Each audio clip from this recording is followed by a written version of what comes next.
This conference will now be recorded.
Join me to pledge the flag. I pledge allegiance to the flag of the United States of America and to the republic for which it stands, one nation under God, indivisible, with liberty and justice for all. Okay, we'll call the meeting to order. Do you have any additions or corrections to the agenda? Mr. Chairman, 9:30, the Natural Resources Committee will not be presented today. Move to approve the agenda as amended. Second. Moved by Tisdale, second by Ewing to approve the agenda as amended. All those in favor say aye. Aye. Any opposed, nay. Okay, motion carries. Any conflicts for any of us today? None here. None here. None. Sure you all had a chance to review carefully the minutes from the Board of Adjustment and the County Commissioner. Did anybody make any notations of corrections on their pages? Move to approve both the county commission minutes and the board of. We'll have to Adjustment. convene as the Board of You're Adjustment. correct, to do that. yes, so sorry. County Commission minutes here. Second.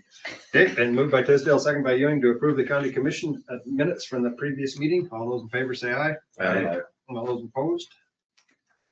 Okay, motion carries. Recess from county commission and convene as board of adjustment. Moved by Tisdale and seconded by I'll second. Homer to recess as County Commission and convene as Board of Adjustment. All those in favor say aye. Aye. Any opposed, nay? Motion approved minutes. Second. And moved by Flanagan, seconded by Tisdale to approve the Board of Adjustment minutes. All those in favor say aye. Aye. Any opposed, nay? Recess, board of adjustment, convene commission. Second. Okay, moved by Flanagan, seconded by Comer to recess as Board of Adjustment and reconvene as County Commission. All those in favor say aye. Aye. Any opposed? Okay, that motion carries. Did everybody get their questions answered about bills? I did. So did I. Motion to approve the bills. Second. And moved by Ewing, seconded by Tisdale to approve the bills as presented. All those in favor say aye. Aye. Any opposed, nay. Okay, that carries. The bills will be approved. Personnel items. This is Magruder. Yes, I have one from the auditor and two from the sheriff's office. I have a step raise for Nicole Coons, going from a county employee one, going to a county employee one, grade 2, base pay at $23.47, effective March 22nd, 2026. And then Brandon Mercer is a new hire, correction officer 1, grade 1, base pay at $24.80. He's a part-time fill-in employee. This will be effective 3/10. And then Brianna Roman, classification change, going to a part-time fill-in dispatcher 2, grade 3, base pay at $27.41, effective 3/15. Motion to approve. David. I'll second. Okay, been moved by Ewing, seconded by Flanagan. Is there any discussion on those questions? If not, all those in favor say aye. Aye. Any opposed, nay? By itself. Okay, those personnel requests are approved. Those two are together. And then there's probably one just like that. Travel request, travel. This one uses glitch. Travel request? Yes, Okay. please. I have two from sheriff's office and two from emergency management. So the first one is a travel request for Jamie Pasica Olson and Marina Cleveland to attend the FBI LEEDA Supervisor Leadership Institute in Boulder, Colorado from April 17 through the 22nd, 2026. You want me to just do them all? Or Yeah, I think we can do it. and then the next one for the sheriff's office is a travel request for Jeremy Peters to attend the Abad Defensive Tactics System Instructors Course in Las Vegas, Nevada from May 17th through the 20th, 2026. And then emergency management is to approve the travel for Barb Baker to attend the South Dakota DOH Preparedness Summit in Oklahoma, South Dakota from March 23rd through the 25th. And then also for Barb to attend the G393 mitigation for EM. This is a required class for the LAMPG in Pier from June 7th through the 10th, 2026. Motion to approve. Second. They've been moved by Ewing, seconded by Comer, to approve all of those travel requests. I don't think we had any paperwork for Mrs. Baker. Is everybody okay with that? I do have it. Yeah, you do. We Yes. just didn't see it. Yes, I reached out to Barb to ask her to fill those out, and she has given me both of those to me, the traveling payment agreements, yes. Okay, thank you. Any questions or discussion? All those in favor say aye. Aye. Any opposed, nay? Okay, those requests are approved. And we have an auditor's account with the treasurer. And this is as the end of February. Total amount of deposits in the banks is $21,754,312.73. Included in that balance are our bank balance of $20,634,889.77. Money market, $1,119,422.96. The actual total amount of cash is $1,350. Total amount of checks and drafts in treasurer's possession not exceeding 3 days is $263,653.69. And cash the same, $7,539.09.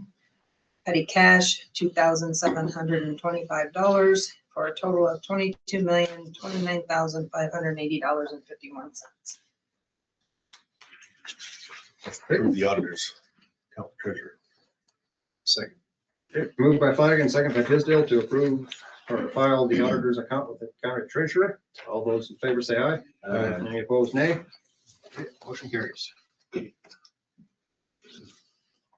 Some raffle requests.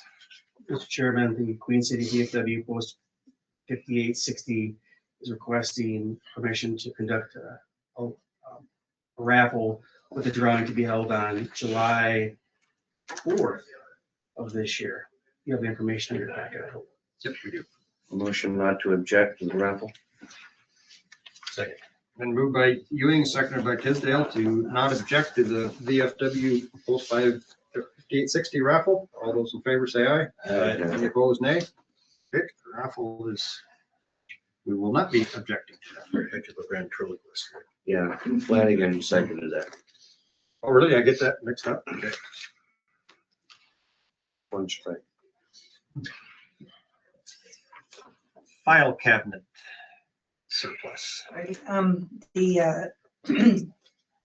am just requesting to declare 11 filing cabinets to be surplus and destroyed. So that they, Tim is gonna take them over to, Sturgis. yeah, where they Recycle. recycle. Yeah, so just needed permission to allow him to dispose of them. Move to approve. Second. Moved by Flanagan, or seconded by Cone. Now I'm all, hey, you gotta We'll do just it. learn and figure. Well, if you put it on right side up, it would help. That was never Moved by Tisdale, seconded by Culver to surplus the file cabinets. All those in favor say aye. Any opposed, nay? All right. That's great. Send down the road. Just need to make note of the fact the county offices will be closed Friday, April 3rd and Monday, April 6th for the Easter holiday, as those are declared state, like Governor Roden as state holidays, and the county is following the state holidays. Hopefully that doesn't inconvenience anybody, but we do give the employees a chance to enjoy a good weekend.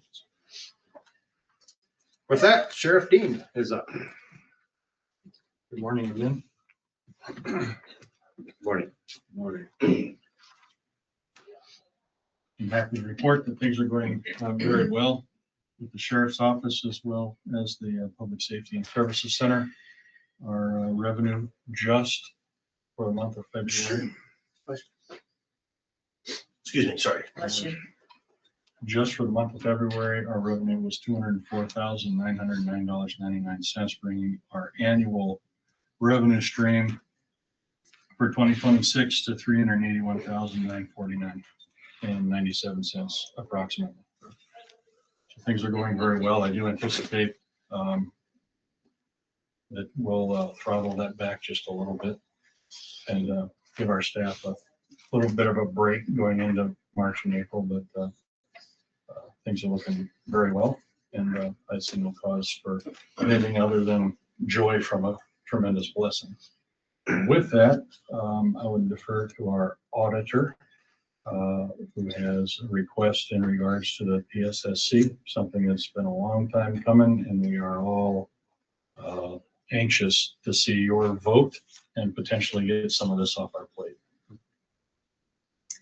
So starting December of 2021, we started this project. And so on March, I'm going to request permission to close out this fund and take the remaining funds of $1,731,584.87 and transfer that to the bond redemption fund for future bond payments. Motion to approve. Second. Been moved by Ewing, seconded by Flanagan to transfer money to the bond redemption fund, which would seal the deal on the Public Safety and Service Center. It's been a long time coming. Any questions or discussion? All those in favor say aye. Aye. Any opposed, nay?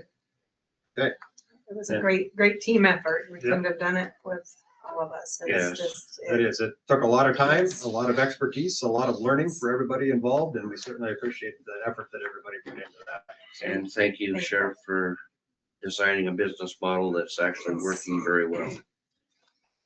Much appreciated. That was a tremendous group effort that I don't know anybody could repeat exactly what Lawrence County got accomplished through that process. That's a culmination in many cases of relationships that were 30 years in the making, and a lot of trust, and we worked hard. There was a lot of stress on Brent's part managing all those funds and keeping track of them, and yeah, I appreciate Greg too for helping put that dashboard together, right, to help us, and a lot of stress is, I think relief is coming. So. See, I almost teared up. It's hard for us to imagine the effort that went into that. It is. There was, what, 5 or 6 of you on the committee? And everybody had to provide a role. Everybody did it very well. I think about Deb Treidel there that made very good use of that money, that gained us a lot of interest in the interim before we had to start writing checks for it. So, and certainly the grounds crew there with Tim and all those guys too. So. Tremendous effort. Mr. Chairman, that's what I have, unless you have something in line with question for me. Anybody have anything for the sheriff? Oh, good. No. All right. Thank you. Thank you. Thank you. All right, we're a little ahead here. I assume the bid opening has to occur at 8:30. Should we try to do, let's see what we want to be. No, big grants. We could do some big grants, yeah. John, do you have, you could report on anything up until 8:30 there? Other than the Hall Road.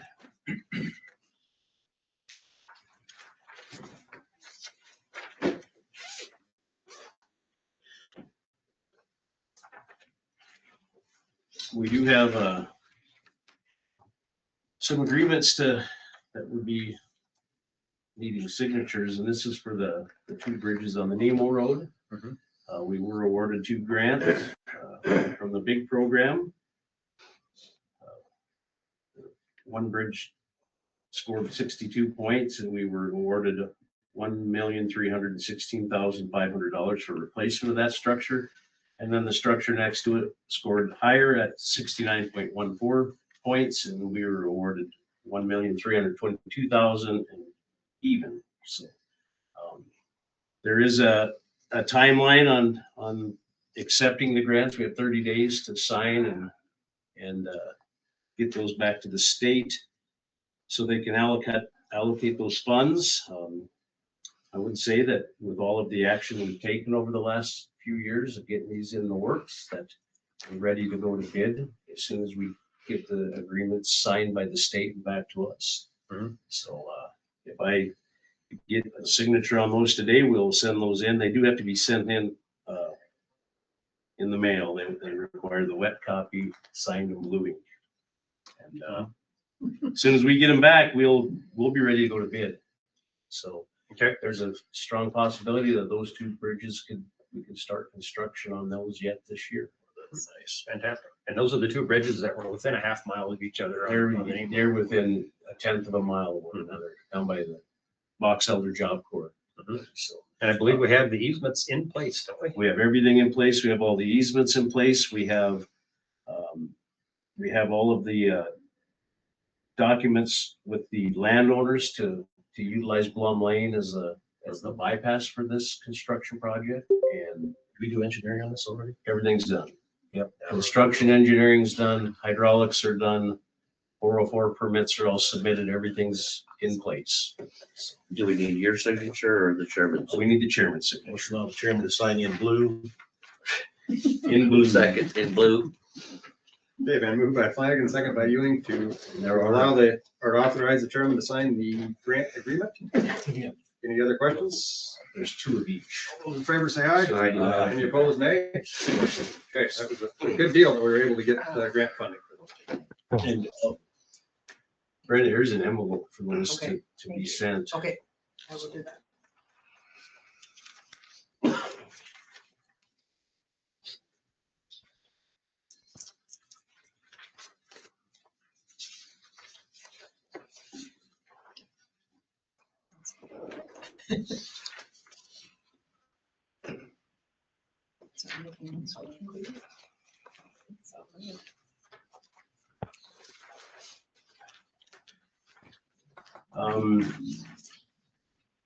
Did you say you wanted to wait on the CUP? We need to wait. Okay. It would be better to wait.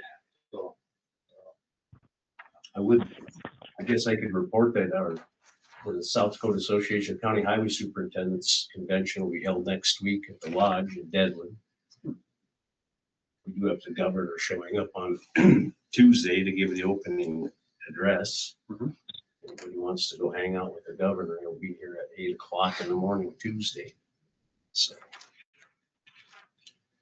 and I see you got snowplow and wings. Was that what you were waiting for the new truck? Yep. The only thing we're missing now is the box. We still don't have the box. The dump body won't be here for, they say around June. So Okay.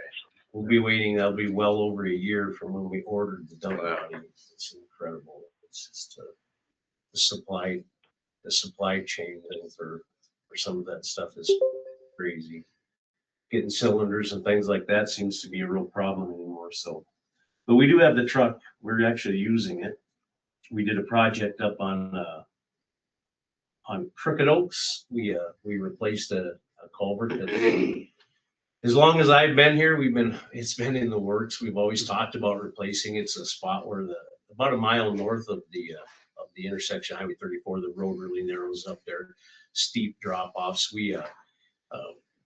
Last year when we talked about budget cuts, we purchased the culverts last year with some leftover funds, and we were able to put those in. But the weather the way it was, we put them in last week. So we took out a 30-foot wide culvert. We put two 66-foot wide culverts in there. We widened the road out. So that section line piece of Crooked Oaks is now the same width from start to finish. So it's very nice. We had a report issued to us from, I think it's 2EAS about drainage along the Powerhouse Pass on the Rochford Road. Have you seen that, or have you? Well, I've been up there a couple times and met with them. I believe Bruce and me both went up there at one point. This is a part of the development where they paved it. Of course, when you pave roads, you change the drainage considerably. There's nowhere for the water to go once you have pavement. Structures also do that. Once you build homes and buildings, they shed water, so that water has to go somewhere. So it actually affected our emergency management building up there. The search and rescue people's building, it kind of flooded it out. So since then, they have diverted that water. I don't know if it's complete yet. I haven't been up there to look to see if it's completed, but I know they started on it. And you're satisfied with what they're doing? I was satisfied with the plans I seen. I don't know about the final construction. I haven't been up there. I have not heard word that they were done with it yet. Do you have some more information, Bruce? I think so. I think they were doing a couple things, weren't they, John? So there was the frontage along the road there.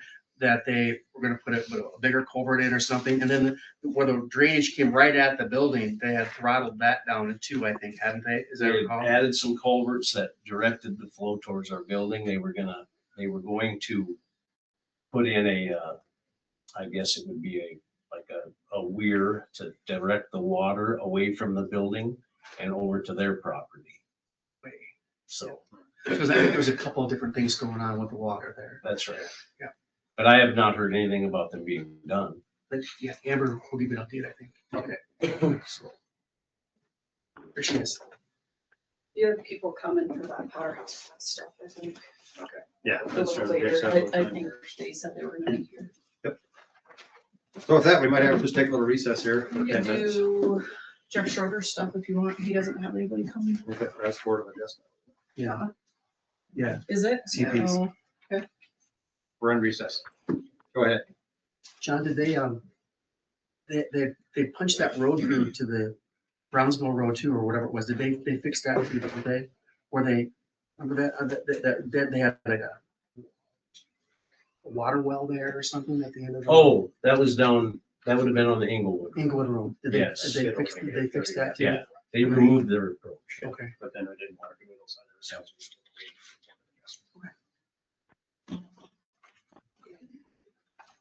Oh, wait. I'm just gonna mute it now, the meeting while we wait.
All right, it's 8:30 where we will reconvene the county commission meeting, and this is the time and place set to receive bids for the annual supplies and materials for the highway department.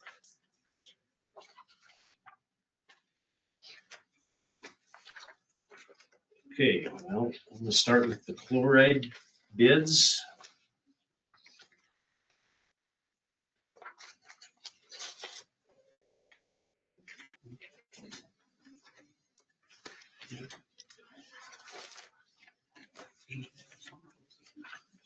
First bid is from Rosane Construction in Custer, South Dakota.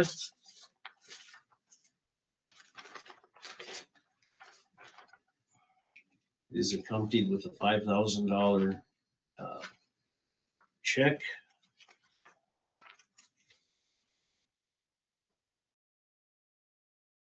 The price is for chloride per ton is $297.85 per ton. It's 297.85. The price per gallon is $1.61 per gallon. The bid price to rent a spray truck for 45 days is $12,000.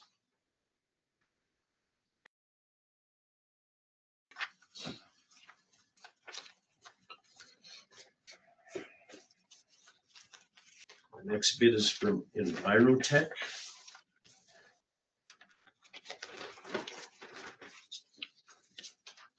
It's accompanied with a bid bond.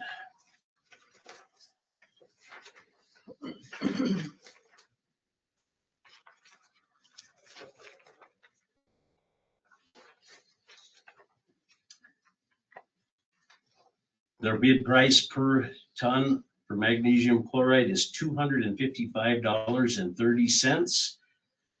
That's 255.30. The bid price per gallon is $1.38. That's 1.38. Bid price to rent spray truck for 45 days is $8,400.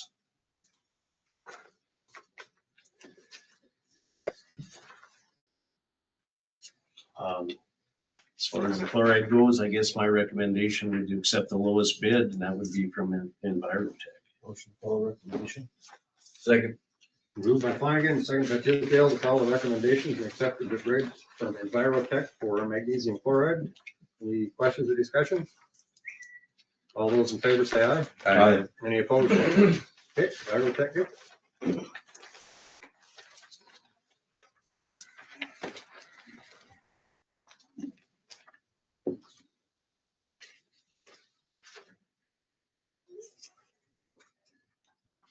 Next up, we've got some asphalt here. I just want to see what's in it, I guess.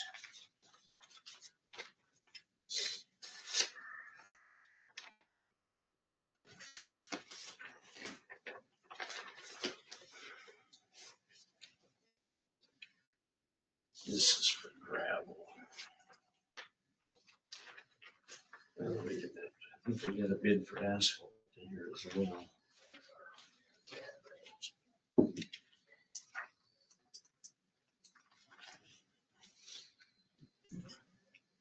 Okay, asphalt hot mix. This is from Simon.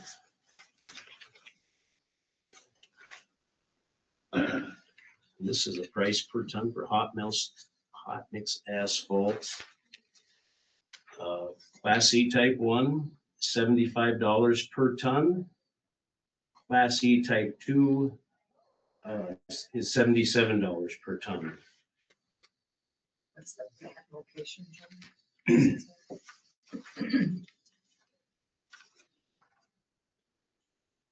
This would be from 3720 Sturgis Road, Rapid City, South Dakota. So And bid bond. I don't think we asked for bid bond on this gravel or asphalt, just the chloride. Okay, I'm gonna set this up a little bit here till we get to the gravel portion. We'll hold on.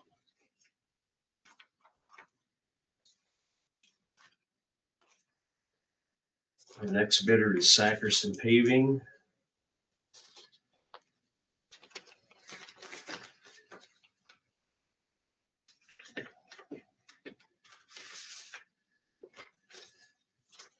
Again, no bid bond required, so. For hot mix asphalt, Class E Type 1, bid price $75 per ton. Class E Type 2, the bid price is $75 per ton. This location is for Spearfish. Hello.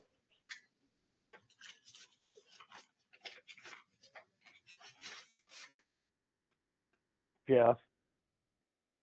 Sir, can you mute your microphone, please? Yeah, I don't have it on. I don't know why I can't get it on my phone. I am sorry.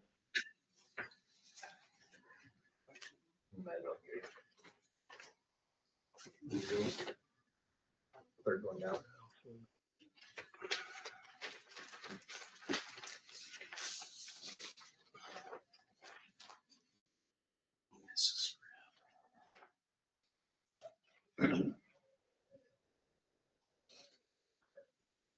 Okay, this is from Johners.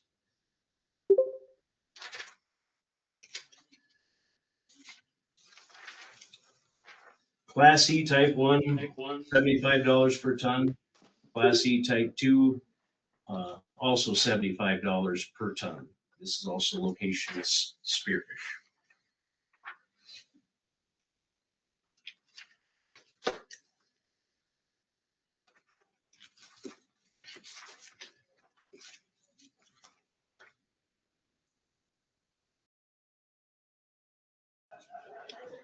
Jeff, can you guys hear me now? Sorry.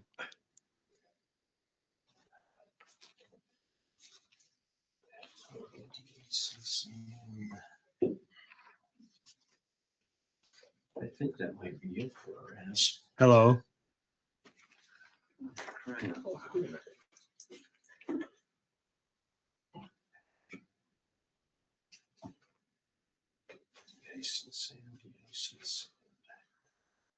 Okay.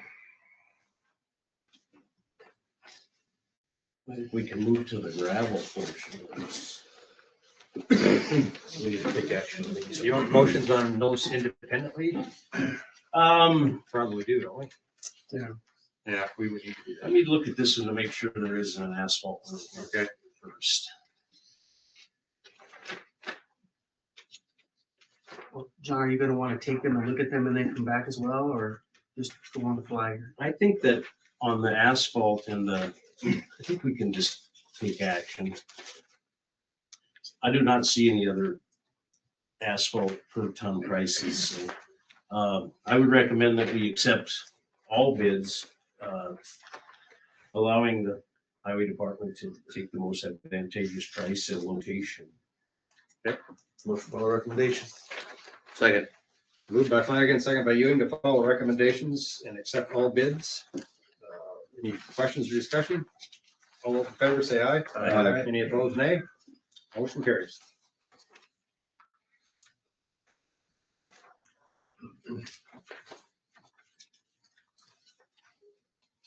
Okay.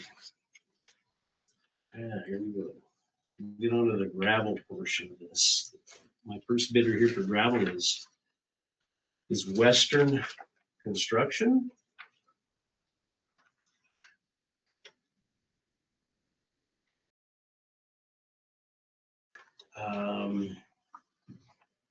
Hog Haven Pit.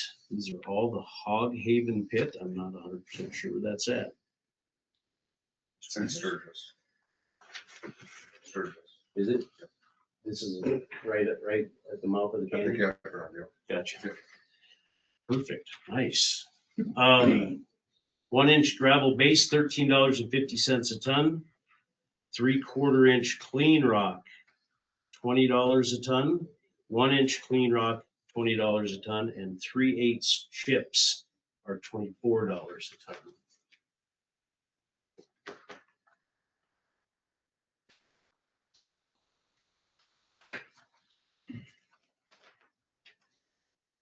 Our next bidder will be from Johners.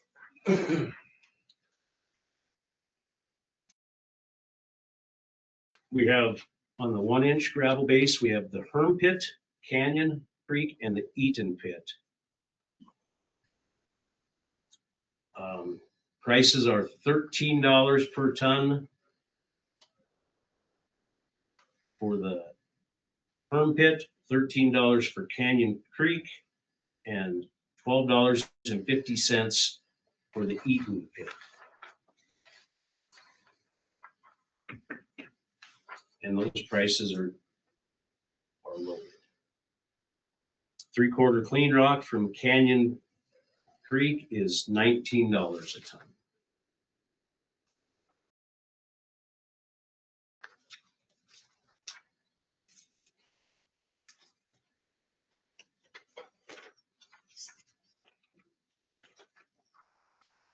The next bid is from Simon.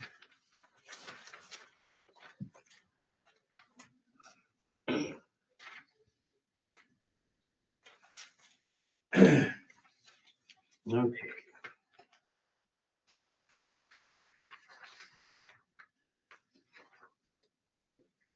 Three-quarter gravel, Centennial Quarry, $12.75 per ton.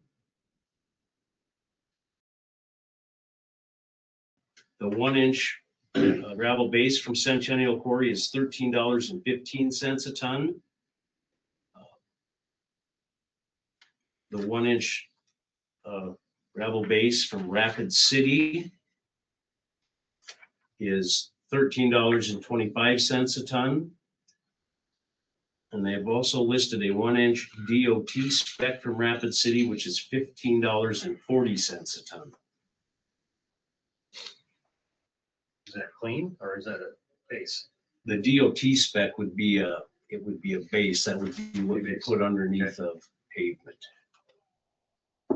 It's not clean, but it's not like a surfacing stone.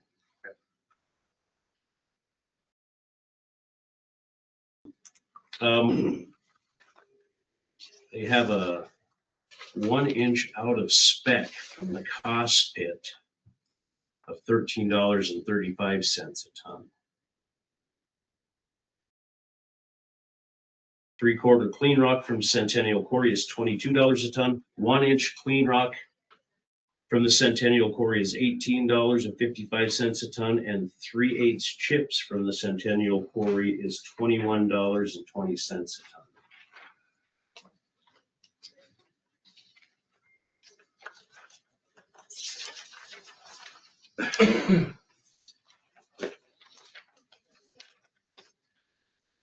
You guys still with me? Still with you. All right. Getting there. Peak lean.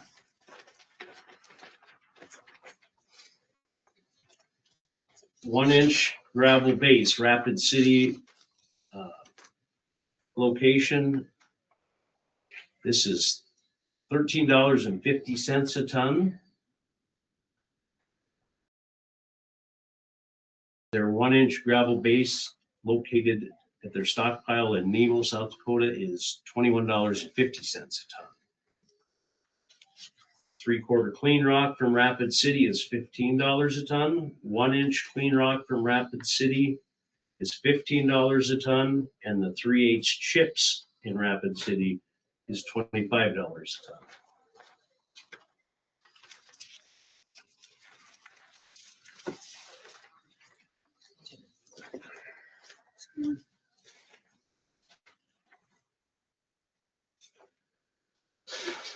H&S Sand and Gravel.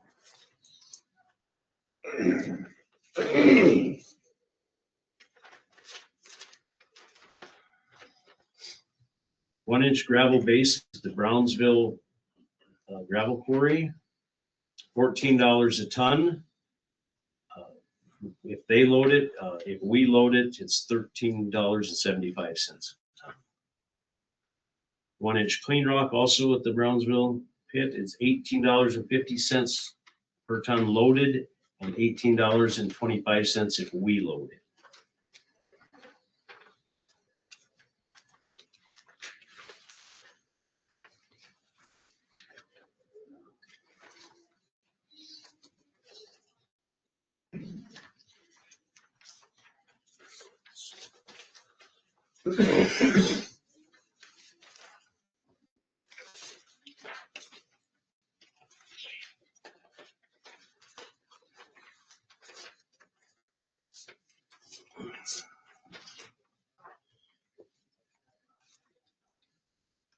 Fisher Sand and Gravel.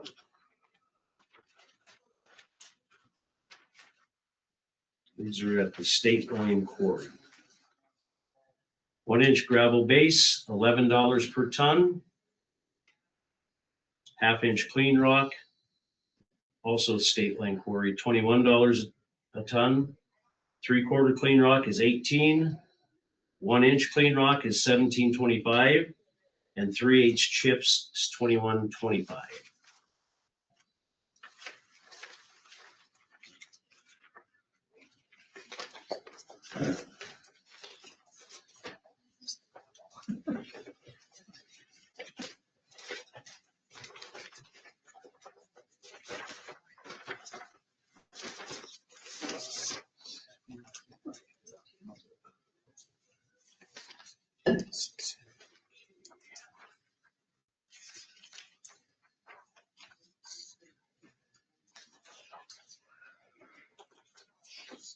Okay.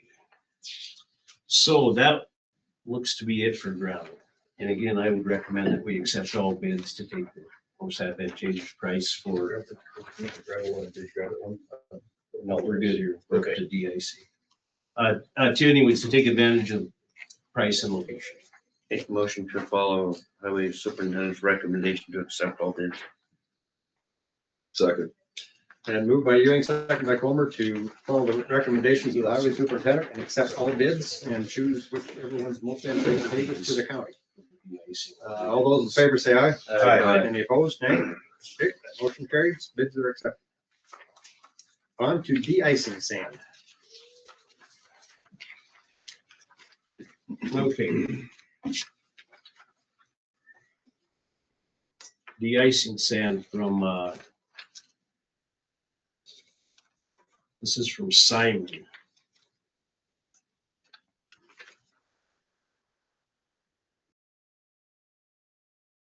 This would be at the Centennial Quarry. We have a delivered price of $28.25 per ton.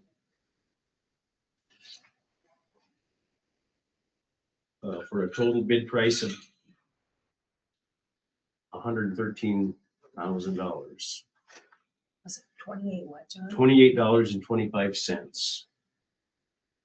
Picked up at their plant, FOB of the plant at Centennial Quarry is $18.50 per ton for a total bid price of $74,000.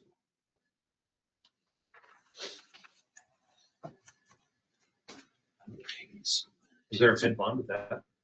I believe we have a bid bond for any of the gravel or, We don't, okay. no.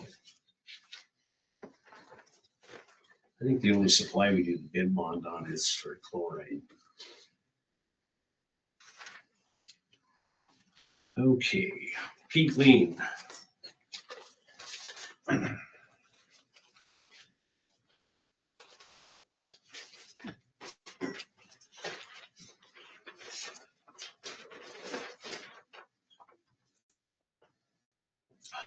This location of this is Universal Drive in Rapid City.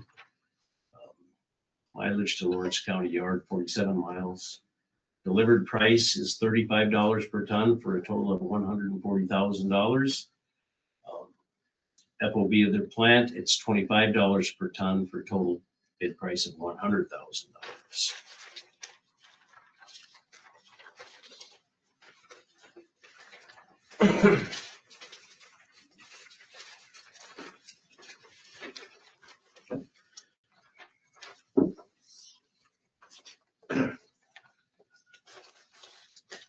This is de-icing sand from West.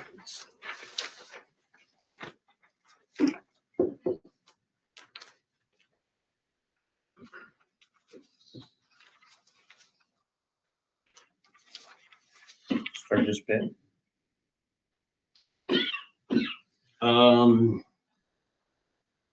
No, location, bidder sand review pit near intersection of Riverview Road and New Underwood Road, north of New Underwood.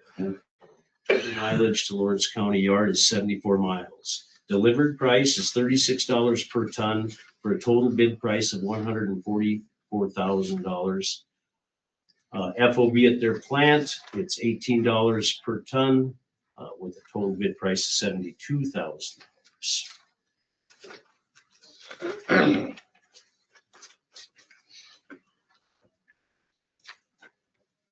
And I believe that is it for the de-icing sand.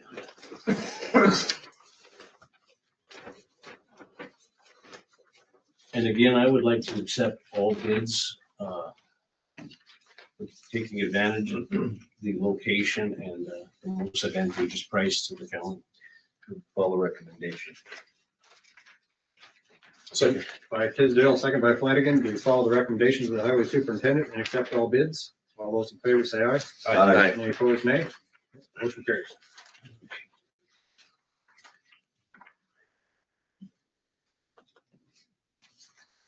Is that all of them then today? That is it for de-icing. Now we have some paver patching. We have a bid from Johners. This is for in-place hot mix patching. The installation would be for a type 1 Class E would be $150 per ton. A type 2 would also be $150 per ton.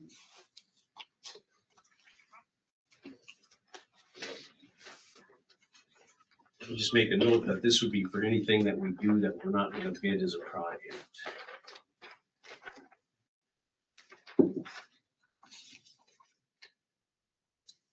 Sackerson paving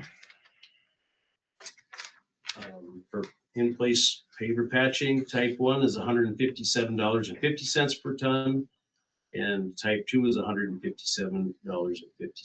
ton. And again, I would recommend to accept each bid based on location, cost, and timing. Not already planned is always open. So Availability is an issue. Yeah. Follow recommendation. Second. Moved by Flanagan, second by Comer to follow the recommendations and accept all both bids. All those in favor say aye. Any opposed, nay? Okay, motion carries. I do have also, this would be our bid for our precast material. For Rinker, this would cover all of the any precast stuff we have. Culverts, box culverts, bridge deck units, any of those items. I'll start at page 1. Maybe I would just recommend we accept this bid. That was the only bid? This is the only bid for concrete structures. Yep. Is that the Beatty County or something? Nope. No. This is for concrete. I have the Beetle County for steel structures here. But I would recommend that we accept the Rinker's supply bid for concrete product. Motion to follow recommendation. Second. Moved by Flanagan, second by Ewing to follow recommendation on the precast bids. Is there any need to look those over? Is there particular specifications that we need to follow with that? I don't believe so. If not, I'm sure that you'll make those available to any of us that want to page through those. Yes, I'll make copies of this and then there will be a copy down here at the courthouse for anybody. Yeah. Okay, thank you. And I'll do the same with the Beetle County bid for, it would be from True North. They did accept that bid earlier last month, beginning of last month. We have their minutes, copy of their minutes, accepting True North's bid for all supplies. That would be steel culverts, steel bridge deck units, all of those items. And I guess I don't even know if we need a motion to accept We that. did. We did already. We did. Okay. Yeah, when we set the bid opening, we also made a motion to accept that bid. We need to do the precast products, so. Yeah, we just, yeah, Flanagan, Ewing made the motion for that. Okay, all those in favor say aye. Aye. Any opposed, nay?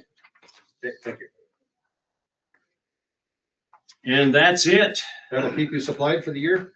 It should keep us in pretty good shape for the year, yep. I'm actually very pleased. I thought I was expecting a little higher on the chloride. The chloride went up a little bit, not as much as I was expecting, but it did go up.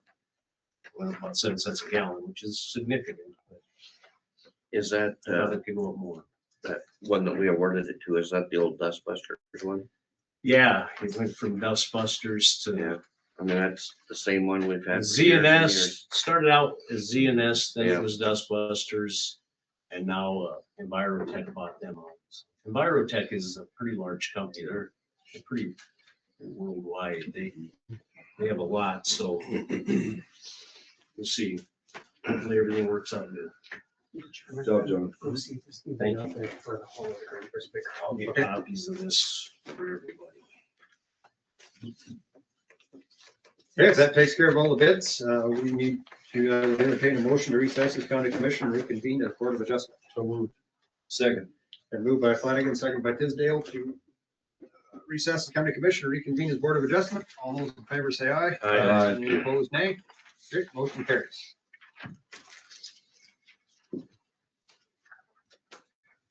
Next up is the haul road agreement for the Larson Pearl pit.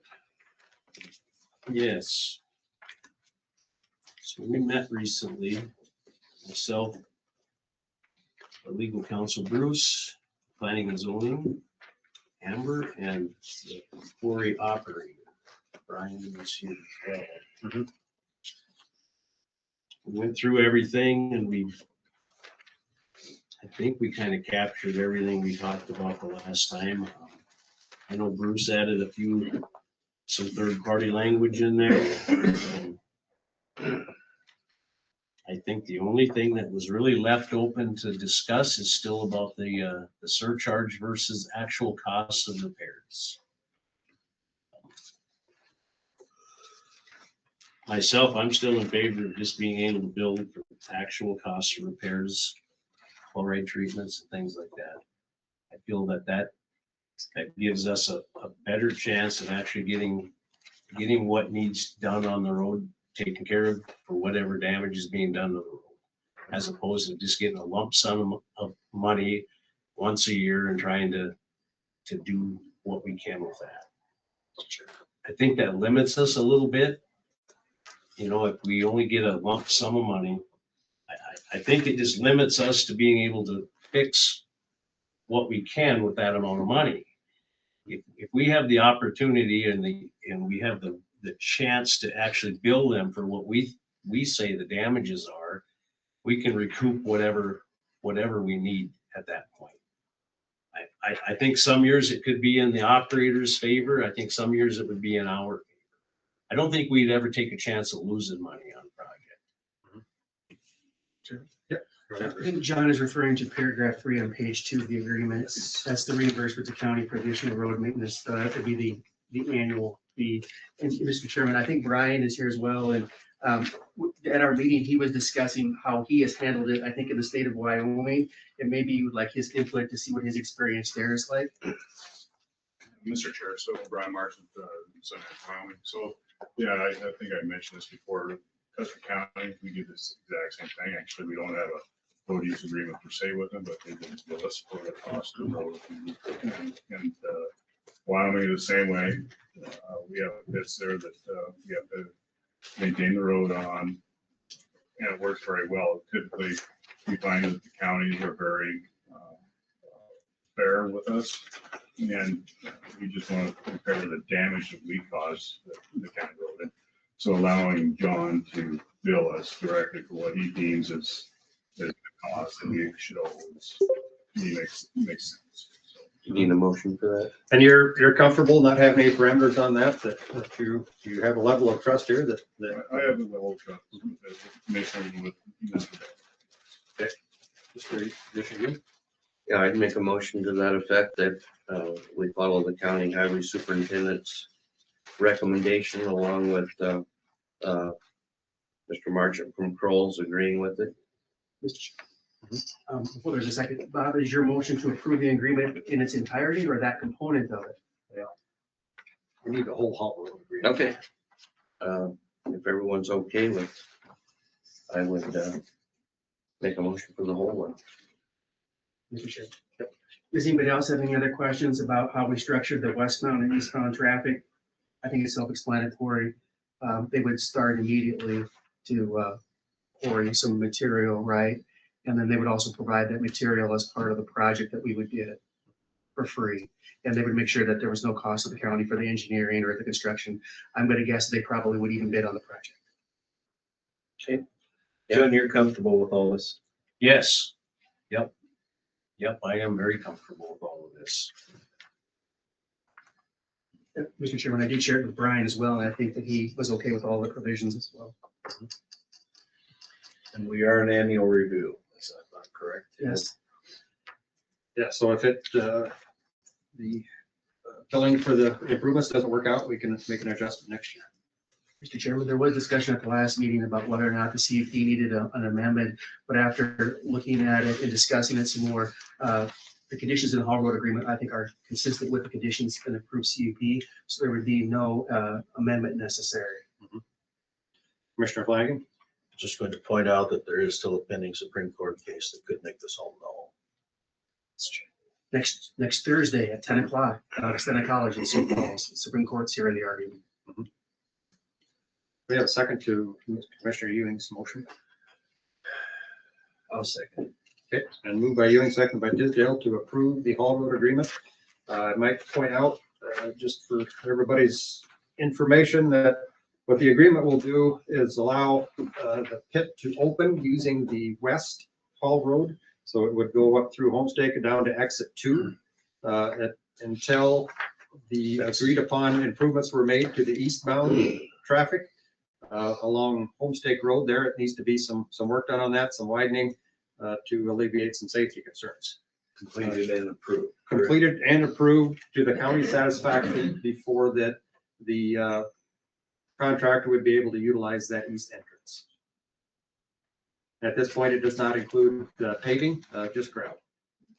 Mr. Chair. Mhm. The last sentence on page 1, it talks about upon completion of the paving to the county satisfaction, then that travel is allowed. So we did put in there that it has to be to the county satisfaction. Any other questions or discussion? I'll just say that I can understand there might be some that don't appreciate the optics of this, that the county's entering into an agreement with a private contractor for some road improvements. From my standpoint, I can honestly say that this road improvement had nothing to do with my voting to approve the gravel pit conditional use permit. But I think that as a county, we need to look towards these public-private partnerships as we address some needs in the county. And this road is a road that's can be a little dangerous. It's a little narrow. It's been getting more and more traffic, both from more people living in that area and recreational traffic. And this is an opportunity that the county has to widen the road to make it safer for traffic at little or no expense to the county. So I think that's a positive aspect of that. With that, all those in favor of approving the Haul Road Agreement and completing the conditional use permit, say aye. Aye. Any opposed? Nay? Okay, motion carries. Thank you. Thank you for everybody's help on that. Yeah, thanks for getting that worked out in a cooperative manner. Okay. Mr. Chairman, there's some folks here for the next one. Okay, yep, next up is the variance number 220.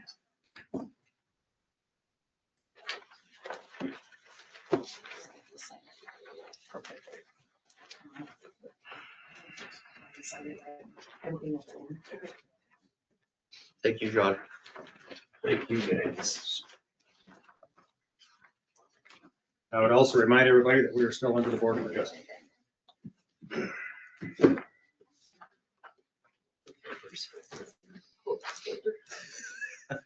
that's gonna shut us down. Amber, did Chris get that card to you? Yeah, it's upstairs on my desk. Thank you. I was supposed to bring it last time, I forgot, so I've been in big trouble. Let's see, it looks like we start with the variance. Yes.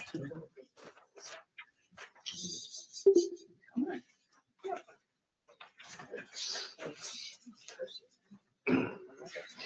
Hate it. It's so big, you can't see stuff. Like, where am I going? Some good cursor. Just wave it around and click. Just start clicking. It eventually I shows. think everybody's in for sure. Okay. As soon as Amber's ready here, We're ready. remind us where we're at.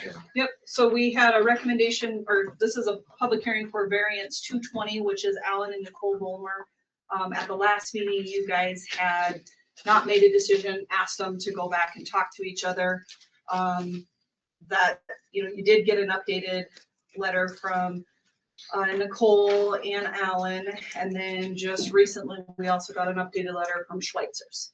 So they could not come to an agreement, basically. But in the end, Schweitzer's were okay with the building staying where it is, and they adjusted some of their own stuff. What it comes down to, though, that's not really a reason for a variance, but that's your guys' call to decide if you want the variance to be approved or not. And then we did receive one other email, I believe late yesterday afternoon, I sent it to you, of another person out there that was okay with it staying as it is. So for the most part, I know Eric Neese had sent an email regarding a road district or Yes. HOA. Road district. HOA. That basically they don't want to say one way or another. They're neutral on the topic. So that's kind of where it's at. Landowners are here that are in the surrounding area. So it's kind of wherever you guys decide to do with it. And I believe we did close the public hearing at the last I meeting, believe and this so, is just a yes. continuance to give the landowners some opportunity, and apparently that we're not able to reach an agreement there. We did receive several letters of support, and I believe we all had access to those, and we were able to look at those. Yes. Just a quick reminder, I won't cover it again, but you have the requirements for approval of a variance, the two-part test, and then also a reminder that it requires a 2/3 majority. So 4 out of 5.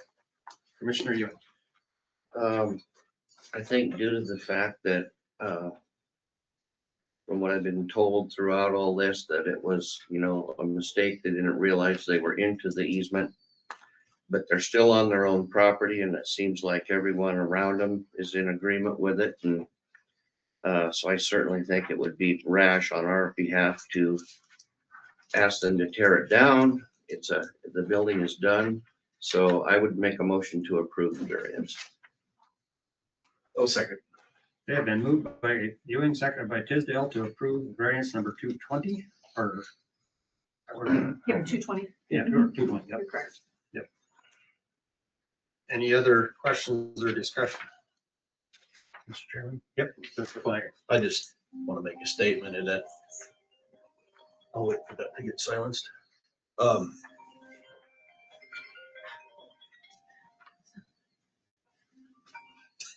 She has to buy donuts for the next meeting.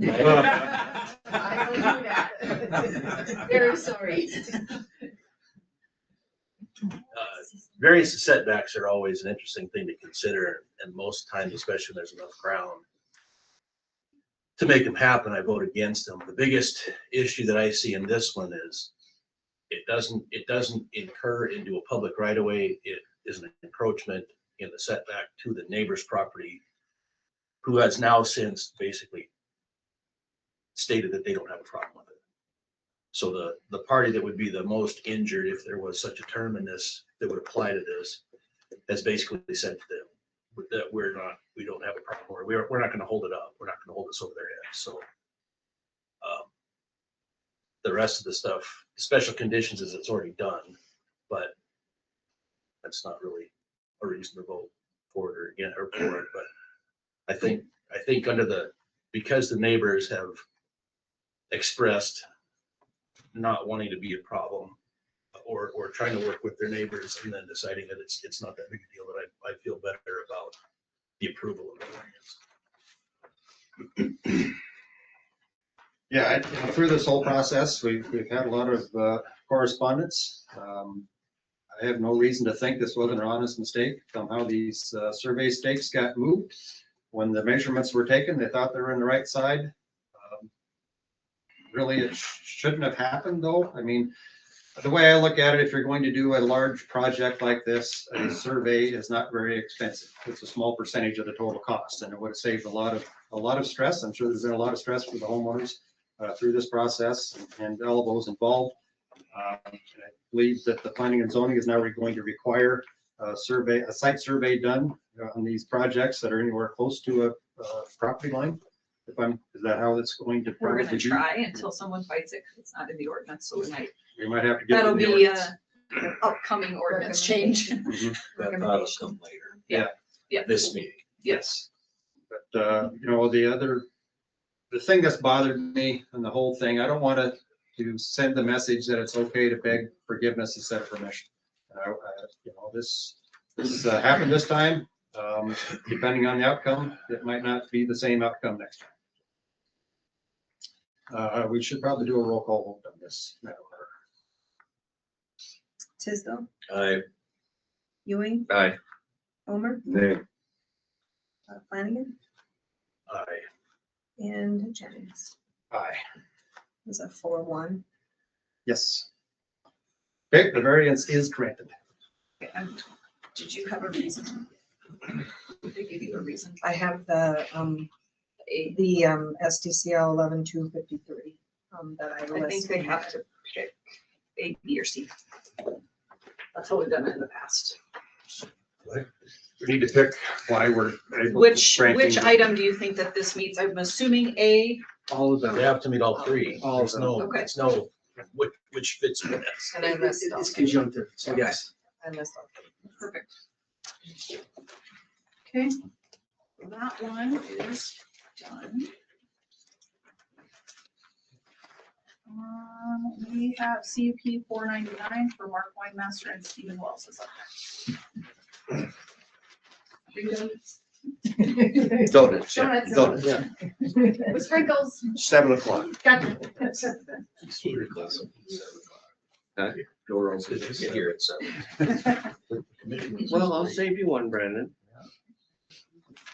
So All right. if you're ready. We are ready for 499. So Mark Weinmaster submitted a conditional use permit for a private campground.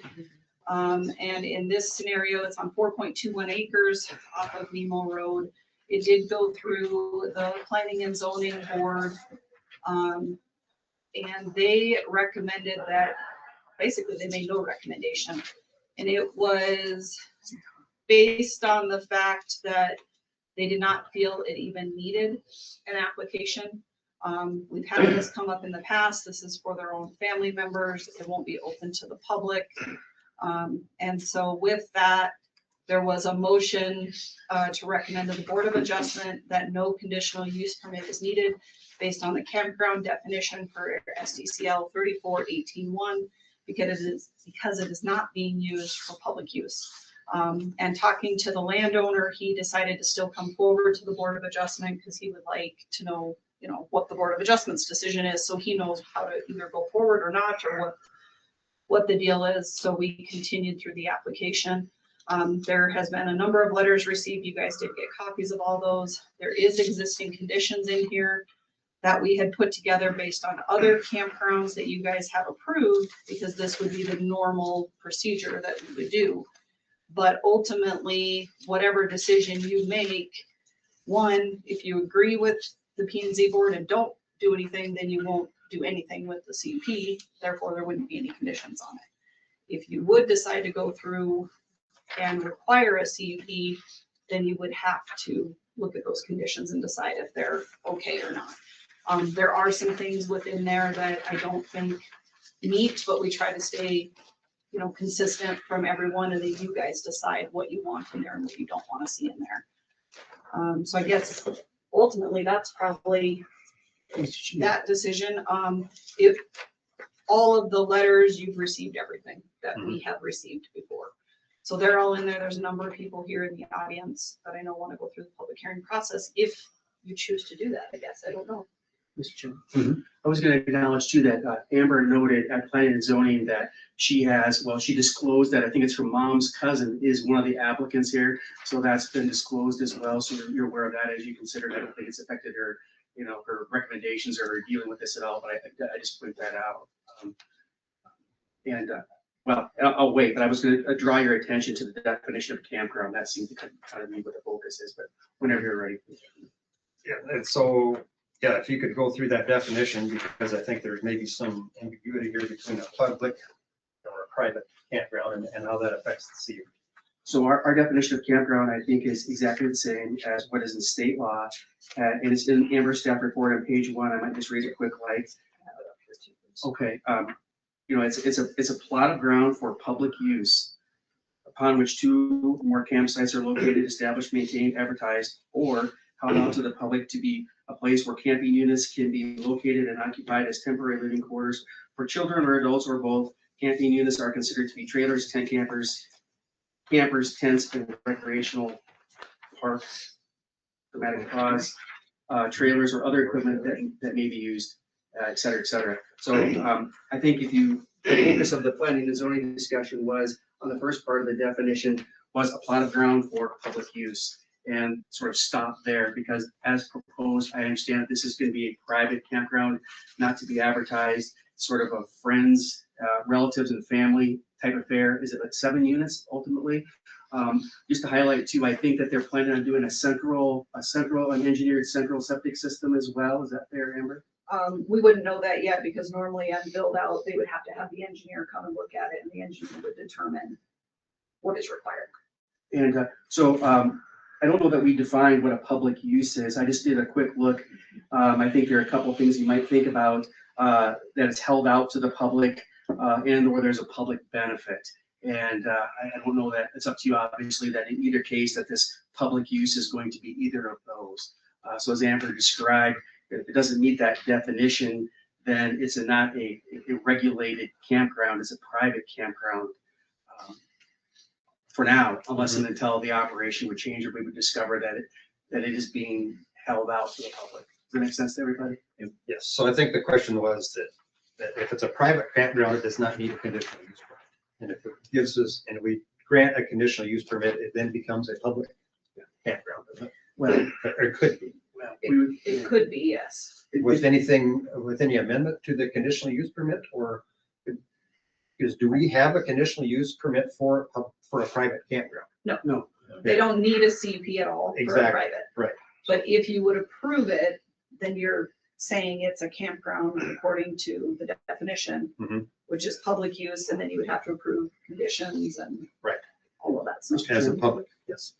So one of the letters I think pointed out our definition, and I'll summarize it, but I think the idea was that definition that we derived from the state, what it did, it was good for achieving the state's goals for regulation, but not necessarily good for the county in terms of its regulation. Perhaps so, but it is the definition that we have at present, right? So I think that is the operative definition that you have to go by. And we can look at changing it if you agree that you need something different, but it is what we have. Okay. Well, this is a public hearing, time and place for the public hearing for anybody to provide information. We'll give the applicant a chance to chime in if there's any more clarification that you would like to do on top of the staff report, and then we'll allow proponents to speak and opponents also. I would just ask that as you rise, if you'd give us your name and address for our minutes, it would be very helpful. My name is Mark Weinmaster. I and his partner are trying to put this little deal together that's turning into a lot more than what we thought it was going to be. But yeah, this is going to be just private only. My brother lives in Rapid City. My daughter works at the FSA office in Rapid City. I mean, I've lived in Colorado for 20 years. Before that, I was born and raised in Martin, South Dakota. We've been coming to South Dakota for 25 years, enjoying the hills and stuff. I and my business partner, we both still work. So when we have some time, we would like to be able to come up and just, enjoy the trails, come to Deadwood, eat and have some fun. Well, if you don't have a place to go, everything's always booked up. You can't do that. So him and I talked and we decided we'd buy our own and we would just have it for our own private use. And that's our whole realm is, this is for private use only for us and our families. As I recall, there's a garage building out there, is that right? There is. And that would be what you would intend to use as sort of the central gathering point? Yes. And I think we talked about that planning and zoning, that you realize that there are gonna be individual campfires, it's in the fire protection area. Right. And so you would need to get appropriate permits from the Forest Service for that as Exactly. well. Yes. That was a concern that was raised. Gentlemen coming from Colorado, we are permitted to death in Colorado. So I'm very well versed, and my partner does oil field and residential and commercial dirt work and stuff. So we do know what all is entailed, as far as permitting, engineering, anything that we need to do, and we're fine with doing that. That's not an issue. As I recall too, you have an active security system out there, camera Yes. system that you get real-time alerts on. I do. And so Yes. if you're not there and someone else is there, you can monitor what's going on. Exactly. Fair. In fact, there was a gentleman was cutting through the property and was going to the neighboring property to cut trees. So I called my son-in-law who lives in Rapid City. I said, hey, there's a guy just drove through there. Drive up and see what's going on. So he jumped in his pickup and drove up. Well, it's a real nice old fellow, and I'm going to talk to him here later. He said it was just easier for him to cut through there to go cut the trees and stuff. And I said, oh, that's fine. I don't have a problem with that. I said, I was just wanting to know who was driving through the property. So, and I granted him permission and access to drive through to access the neighbors to cut the trees. Okay. Anything else about the campground? Proposed campground? It's gonna be closed probably 70 to 80% of the time. It'll be locked. Okay. That's probably about it. All right, thank you. Thank you. Any other proponents, either in the audience? Just a couple of points I wanted to make. If you give us your name and address, please. My name is Deborah Meyer and my address is 12354 Benchmark Road in Emo. I own the property to the west side of Marks. I'd like to see if this is approved. I know he's intending to put up some fencing and whatnot. I would like to see a survey on the property. I don't believe there's one current survey on the property to identify the property lines. I think there's been some confusion in the past with previous owners because I see fence posts along my property, but it's in my property. So I have current surveys, but I'd like to see them at least at the very minimum do a survey. Okay. Also, just my own personal opinion, I just don't, I think a campground in this area is not a good idea. It's a residential, quiet area. Neighbors are not appreciating it. So I just want to make that clear. Okay, thank you. Anybody online, if you could somehow let us know that you'd be interested in speaking, give us a raised hand or anybody else in the audience? Okay, I'll close the public hearing in that regard. Leave it up to the commissioners. Do you have any questions? Commissioner Ewing? No questions. I don't think it does require a conditional use permit. It seems more like just an opportunity for the family to have a place to go. So I don't know that, and it sounds like they're going over and above on putting in a sewage system and everything, to accommodate their own. So I guess I don't see it needing a conditional use permit for private use. Yeah, it's a land rights issue, and if you just look at our regulations or ordinance, 2 or more, we're open. If we create a need to have a conditional use permit on a private campground, we're going to open up a can of worms down in that area with people having 2 or more family members show up, and we get a complaint. Pretty soon we're down there more than the sheriff already is. So I don't think it's necessary. I appreciate the fact that he wanted to do it as absolutely right as he possibly could. But no, I'm not at all in favor of doing the CUP on this thing. Mr. Chairman. I think was also discussed and pointed out that there'd be an opportunity there for them to put a McMansion in, something similar to what's at Powder House Pass. So you could have a 5-bedroom, 5-bathroom house up there as well with all kinds of folks. And at that point, you know, would be no regulation on that either. I don't know if that's helpful or not, but that was kind of a discussion point. Of course, they'd have to have an engineered septic system and so forth, but I'm talking about that here too. Any other thoughts? Yes. There was a plat or a survey done in 2017, so it's not that old. Okay. Just to answer that question. Okay. There are pins on the property. The little metal Caps. caps. But Amy checked real quick and she said there was a current one. Okay, yep, we do have a current one. It's listed. Yeah. Anybody would like to do a motion? It would be a welcome time. Mr. Chairman, although this is still Board of Adjustment for CUPs, it is a simple majority, so 3 out of 5. It's not the super majority. All right, well, here's a question, if I could procedurally. If the board, if it's determined it doesn't need a CUP, doesn't the county commission make that decision about the Board of Adjustment? The Board of Adjustment will take action on a conditional use permit if we're deciding, if the commission says we don't need a conditional use, that'd be county commissioners. I think it's still Board of Adjustment because it relates to the CUP. I tending to lump all the CUP decisions into one basket, I think. Fair question. That was good.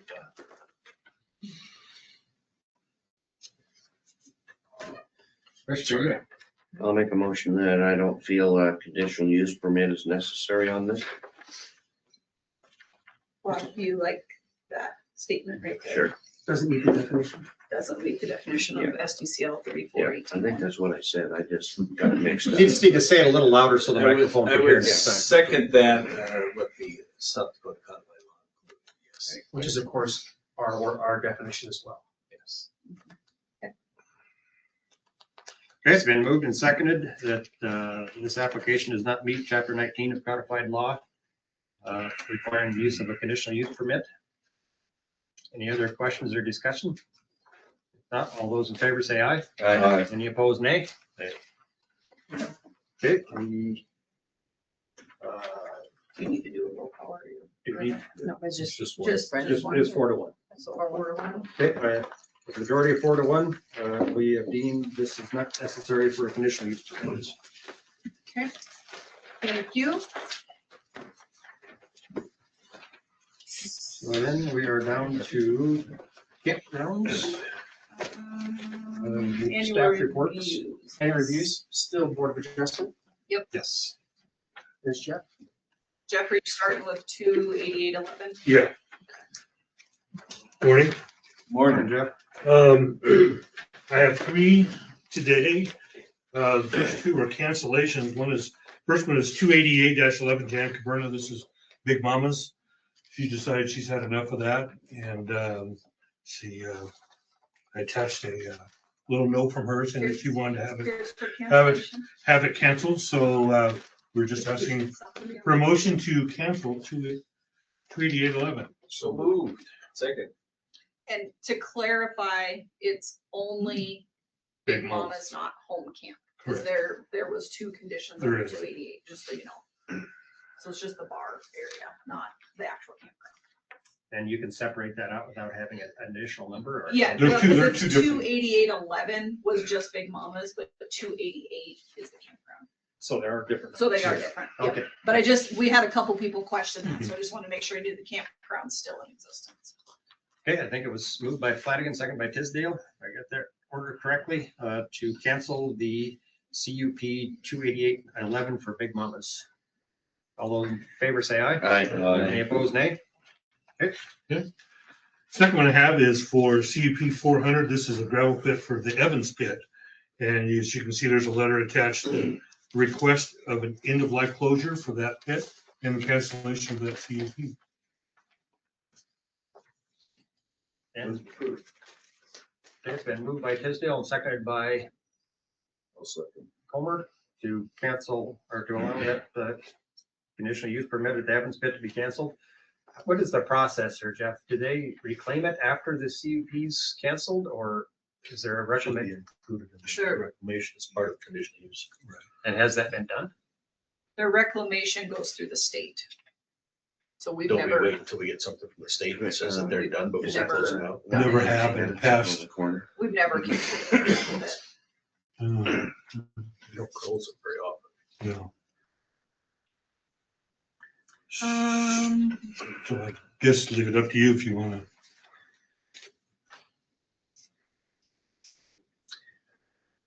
The state does. They That's usually go monitored. through I'll withdraw my motion, actually. until we have something from the state. We have something from the state. I would, for complete closure, I'd wait till the state's Okay. done for mediation, in my opinion. Yeah. So does the state, I'm assuming, is gonna release the reclamation bond if the. When they're done, Sure, we'll deal with that next week. Fair enough. Okay, do we need to do anything? The conditional use permit will just continue then? Continue on and Yep, and then Jeff can check with Kent and then Kent can provide a copy. And usually I think if we get something, we get sooner or later, the state will send us a copy of it. It just it might may take take, a little it while. may take a little while, but. But then we can just put it back on the agenda for that. Mhm. Yep, I'll be able to see if it's reclaimed also. Yep, fair enough. Last one I have is for CP 488. This is JCJ for a campground. If you remember, they had and he is with us to speak with you. They had their lodge building burned down and they had asked for an extension to decide what they were going to do, either sell the property or build a new one. They had until the end of February. We did get the request after it was past the time I could put it on the agenda in February, so that's why it's here. But they are asking to get a couple months of extension. I'll let him do the request for what they're looking for and leave it up to the commission. Jeff, you can go ahead and speak if you want to. I don't know if you're still there. Bruce. Okay, thank you guys. Appreciate you listening to me. Yeah, well, you know how kind of battle it's been, but we did get some direction from the insurance company and payment before the first of the year. We we have it for sale, obviously. But if we don't get it sold by May, June, we're probably going to proceed with our plans. We've cleaned it all up. I cleaned it all up last fall. All the debris and stuff. Just asking for extension so we can kind of regroup. We haven't had a whole lot of time this winter to kind of discuss what we want to do. But like I say, if we don't sell it, we're probably going to proceed with our original plans.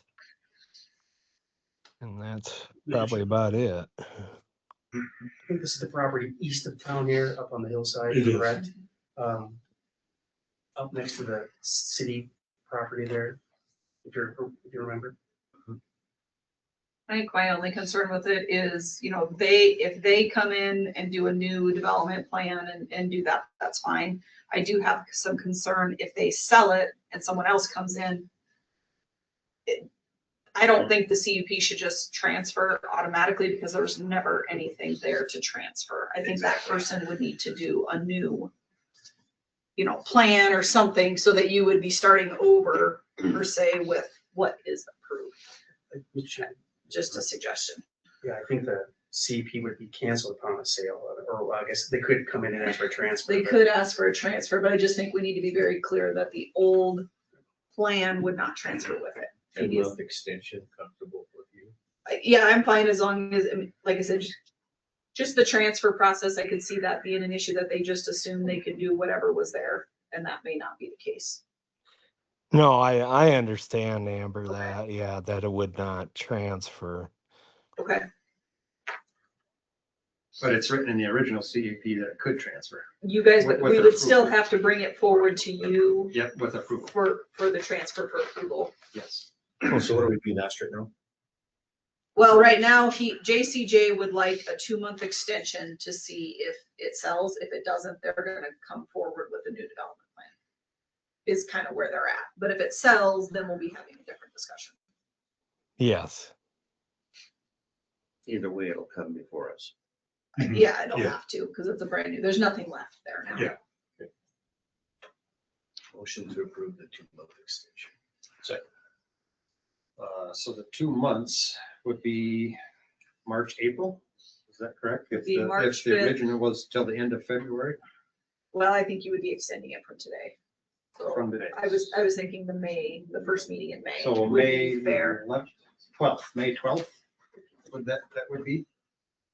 Is that okay with your motion? Commissioner? That'll work, yes. Okay. The move by Tisdale, second by Flanagan, I believe, that the CUP is granted an extension until May 12th, which time they need to have building plan or sold. So something needs to have happened by then. Any other thoughts? All those in favor say aye. Aye. Any opposed, nay? Okay. All right, thanks, Jeff. Yeah, thank you guys all. Have a good day. I think that takes care of That's all I everything you get from have. me today. Would entertain a motion to adjourn as Board of Adjustment and reconvene as County Commission. So move. Second. Been moved by Ewing, seconded by Tisdale to adjourn as Board of Adjustment and reconvene as County Commission. All those in favor say aye. Aye. Any opposed, nay? Okay, we are back on as County Commission. And up with 2026-14. Okay, and as normal, Dave Heck provided his weed report, so that's always the first item. The second one is for Justin Johns and Joetta Dickert. This is out on Galena Road. It's a lot line revision and fire plan exemption. Basically with this, it's just a changeover. It's all taking place. You can kind of see this insert. They're swapping this corner for this corner, and it's to do with the existing driveway coming into the house here was on the other person's property. So they're swapping the two corners. So it's this little piece for this little piece. So that's why this is the old lot line. So it's cleaning up a driveway and entry issue, we'll say, And making a ridiculous lot line. and making a really weird lot line, yes. But it serves their needs apparently. Yep.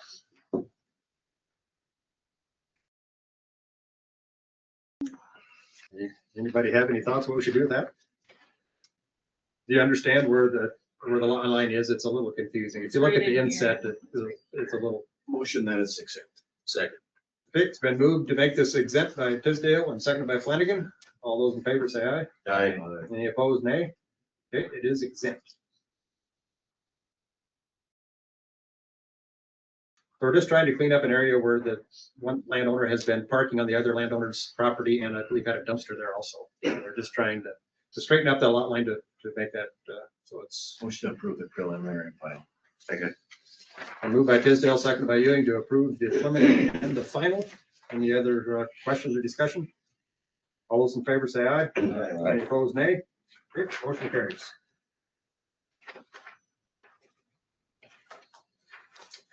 Next up was Eddie plat, Yep, 2026-15. So this one is also a lot line change. Basically, the kids are starting to kind of redo the lot lines out there so they all get something. This is the old lot line. It was on this side of the road. There was a barn that sits down here. This is going with the tracks on the other side of the road. And then it changes these ones here. They're all being kind of combined. You can see this is a former lot line. They're both getting a half of this. And then John Bay, as he's been doing, he's requesting the actual Brownsville Road to be dedicated over time as we're seeing new plots out there. So this kind of cleans up that road dedication. So you can kind of see what's going on there. So no change in the number of lots? Just No change in the number, just kind of moving them all around and getting, basically some of the mineral survey loads were on the other side of the road. So it just cleans up both sides of the road. The road is the delineator now. That also gets the road in the right of way. public Yep, right of way. and then it gets it as dedicated public, so it'll come off their tax rolls. Motion make exempt. Second. Then moved by Flanagan, second by Tisdale to make it an exempt property. All those in favor say aye. Aye. Any opposed, nay? Okay, that is exempt. Have any thoughts on the preliminary and final plat?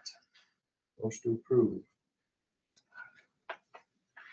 Second. Moved by Flanagan, seconded by Ewing to approve the preliminary and final plat. Any discussion? All those in favor say aye. Aye. Any opposed, nay? Okay, that motion carries.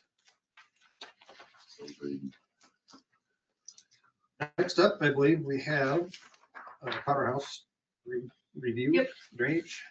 And Trent is here from A2S to kind of help walk through this. So this is leftover. About a year ago, we had seen some issues with drainage out there, and it came about with the search and rescue building was kind of how it was determined. And then there was also a neighbor that was having some pretty significant drainage into their property. The road was causing some issues, and so they've slowly been, you know, fixing those problems. The road is pretty well done now, and it's looking pretty good. They had started work on the trenching between their property and the one neighbor. And as part of that, because we noticed they were starting to work back there, I had sent a reminder saying, hey, we haven't approved the new plans yet. They were getting them together. We got them all. So the technical memorandum came in. And what this is going to do is it's going to change the original drainage plan that we had out there, which is pretty normal when you start seeing development occur. You know, you end up having to move some stuff around and change things. And so they went back through that area specifically. So we're behind Michelle Jacobs' property, you know, kind of, so it's not Brownsville, Black Forest Road. There's Michelle Jacobs is over on this side. You have the new buildings going in, the commercial kind of units going in. And then you have what is the neighboring, I can't remember the guy that had the drainage problem on the back. Kurt Horseman. Okay, he's on the back side. And then there's kind of a natural drainage area around the search and rescue building. And so there's all these structures out there that we had to kind of readjust. And they're looking at putting a pond area, drainage pond in, kind of on the backside of Jacobs and the search and rescue building. There's a lot of natural drainage in there already, so they tried to kind of get the drainage to go to that natural area, which makes the most sense. So as part of all of that, we had them do a full technical memorandum for you. And then we would be asking that you approve the new drainage plan specifically for that area. I know John's been out there periodically to check on stuff to see how it's affecting, you know, Brownsville Road and all the roads and stuff. And as far as I know, he's okay with it. I guess I don't know if he talked to you all about it when he was here earlier. Yep. Yeah, so I mean, he's been kind of watching things to make sure it's going okay. I did not hear anything from search and rescue, so I'm assuming they're okay with it, but I don't know that for certain because I have not heard from them yet. Have you had any discussion with them? Yeah, before we put these plans together, we did talk with Paul Thompson and then a few members of the search and rescue. They were, so the original drainage runs under one of their buildings, under a pipe. So what they want to see is we're turning it towards the Powder House property, and the Powder House is going to put that ditch on their property and get it to the road right away that way. It gets it away from the search and rescue property. And that's one part of the plan. Yeah. There's other facets in there. It's a lot of cleanup, finishing up that phase 4. That project's been closed out. However, these are some final items that need to get done to properly drain that. And I assume this is a dynamic plan that can be changed and amended as the need arises. Yes. Yeah, if need be. Did this get sent to the state? So the state had to quick look at it because there's no water. We could send it. It's still wrapped under the phase 4 permit. Okay. So yeah, I could reach out and just let them know, hey, this is here because they haven't seen it. So basically, it's because they're not diverting the creek bed, or you know, I mean, they're not doing anything. It's not live water. Yeah, so they don't have to do that. But I know that question had come up by some of the adjacent landowners. Yeah. And I just wanted to make sure you knew of it. It does not have to be approved by the state.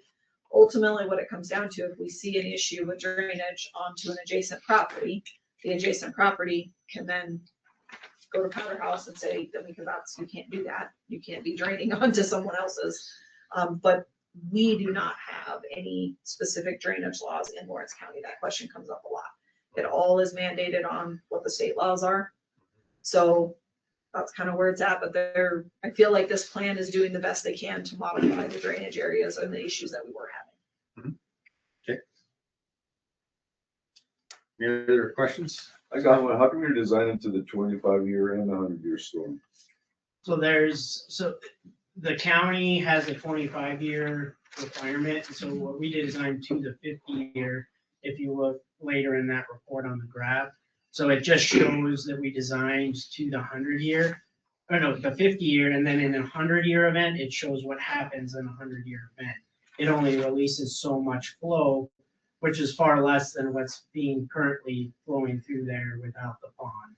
So we're taking that water, storing it, retaining it with the pond area and the dry wells, and then it infiltrates, and then it only releases a certain amount of water downstream. Right, but I don't see anything about the 50 years out of that. I believe It's just 25 and 100. Yeah, it's just 25 and 100. maybe it's, yeah, so the county requirement is a 25, yep, sorry. So you designed to the 100-year. Well, we designed to the 25 to retain the water for a 25-year, and then in a 100-year event, which that's a county requirement, in a 100-year event, we also show what happens in a 100-year event, and you can see the cubic feet per second is only 1.9 in that event. So it's a really low flow because we don't want to cause problems downstream. So we show that 100-year event as well, even though we're not required to retain 100% of that water per 100.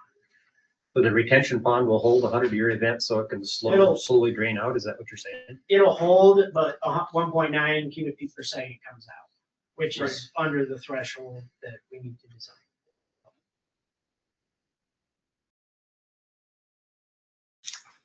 If you look on page 205, it talks about the retention pond will include a spillway designed to safely convey storm events exceeding the 50-year design. Well, that water that goes right directly underneath the search and rescue building, I think Amber mentioned it, it'll be diverted around there. Is that right? Yep. Yes. So right now it goes northeast under the building. It'll go northwest onto the powerhouse property, and they'll have a drainage easement on their property line. This would require later, we would need to fill out a drainage easement for the search and rescue property. Because there'll be a short ditch in that. So that would come. It's kind of interesting if you go out there to see how the building was placed. Yeah. Right over the, it's like having a loaded gun right at it, right? Yeah. So this will be better. Put some dirt in with a pole or a pipe underneath the building. Yeah. It's about this big around. It's quite interesting, really. Mhm. So, yeah, I point that out that right now with all these improvements, there's a big event, that building, I don't know what happens. It's like literally, it gets hammered, doesn't it? Yeah, yeah. And so this helps out search and rescue quite a bit. This is what they prefer, the search and rescue folks, to get it away from their building. And this is the garage building, not their main office buildings. There's two buildings out there if you're familiar with it. So this was underneath the garage building where they have their, I think they have their snowcat in there. The equipment. Yep. So we'll be looking for a motion to approve Yes. this drainage agreement. And basically it's because it is updating or changing the plan that you originally approved back in 2005 with the drainage plans at the time.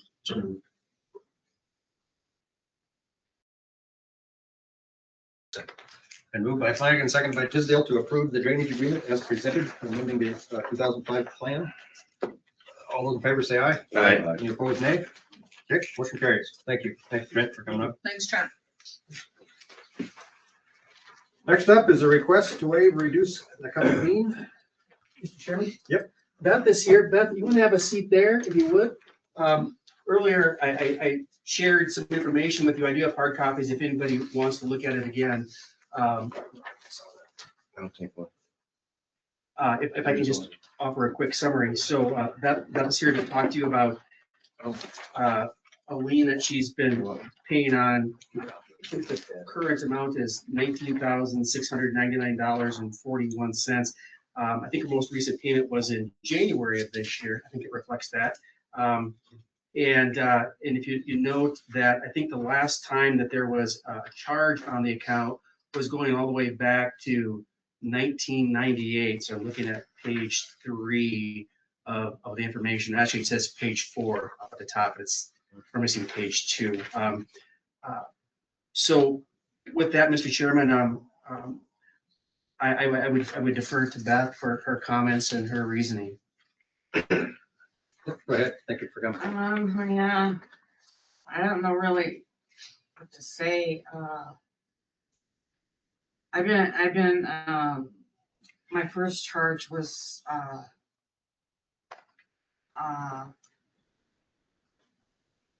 for, my one son on, November 4th, 1987. And, my children, they have, mental illnesses and they got in a lot of trouble all the time. And then there's some on, court-appointed attorneys and all that. And the way it is, I think I'm gonna be 73 this August. I'm trying to figure out how old I am or how old I'm gonna be, but, I have problems and I have cataracts and I haven't had glasses in 4 years and inflation and Medicare, I did regular Medicare and, bills are going up and stuff like that, and I've been paying on this since 1987, and my house isn't worth a whole lot of money. I mean, it needs work and stuff, and I'm not able to do it or have work done on it. My knees are bad, my heart's going bad, second stage heart failure. Let's see, cardiologist on the 23rd.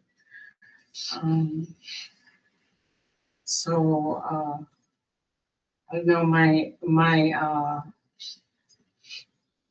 children don't have a lot of money. I have my daughter, she lives with me and she's on SSI and so Social Security. She didn't get a lot of money, and I get the Social Security off my one husband that I was married to for over 10 years.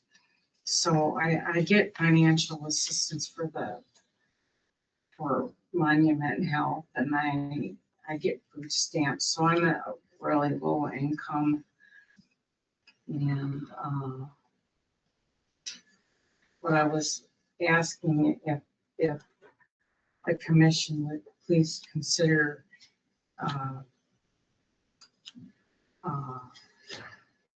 Waiving? Yeah, waiving the money that I owe to the county on this. I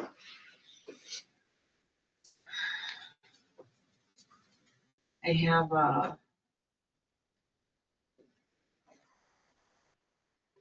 things on my house that I've been hanging on to and I have to get rid of. And I have a hard time going up and down the stairs, And so if the county were gonna take over the house when I broke, which I don't have insurance or burial insurance or anything, I mean, it sure would be a lot of work for them, I tell you. But I don't know what else I ask. Okay. Anybody have any questions or thoughts?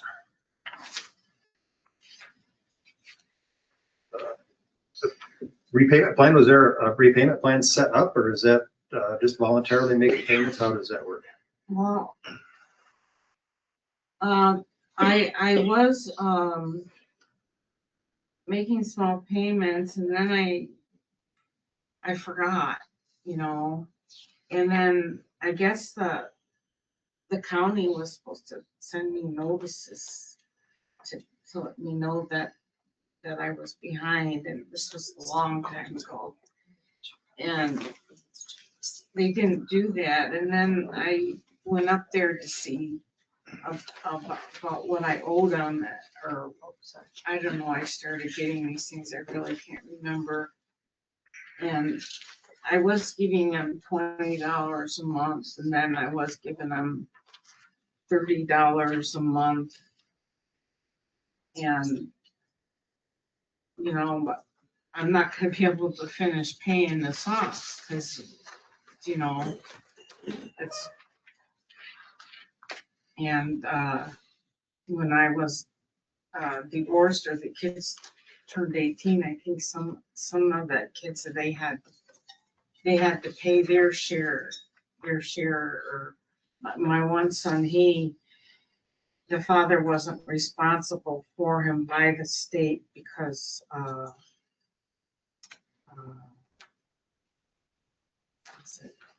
because he wasn't his biological father, and his other father lived in Illinois, but he's died since then.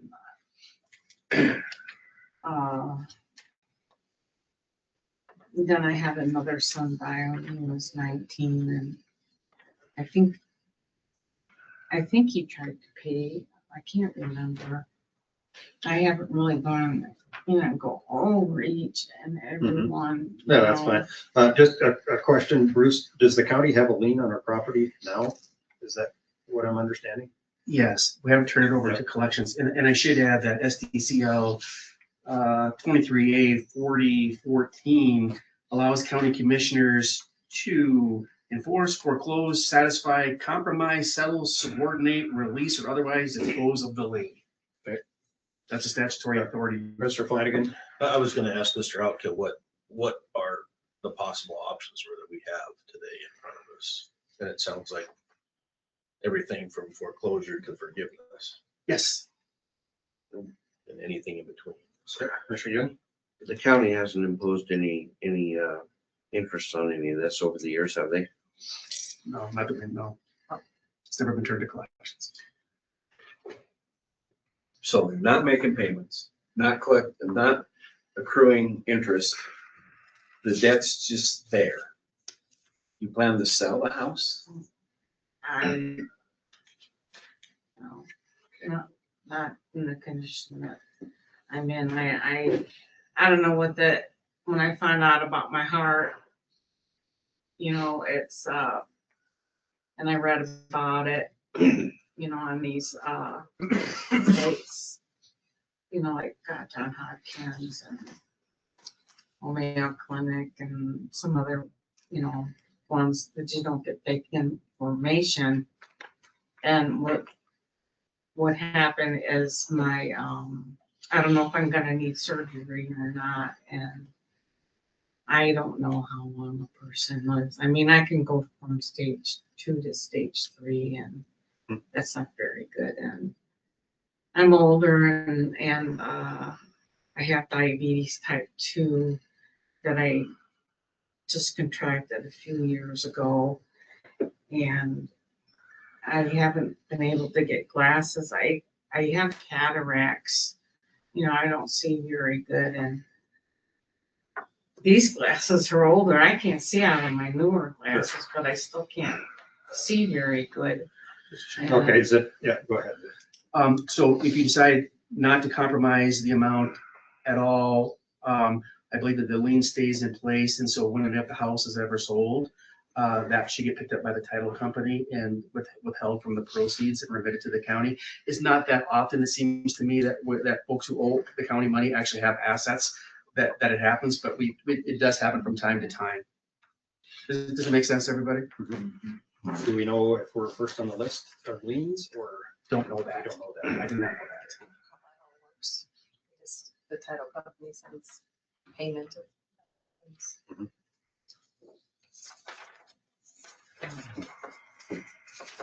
So what would we like to do? Not sure yet myself. And so while you're thinking, the county auditor's office doesn't require any kind of monthly payment, minimum payment. Usually it's just do what you can. And as you've seen, Beth has been making some payments, right, in the payment history. So if this is not one of those accounts that we would turn over to collections, so it goes to collections, they charge interest.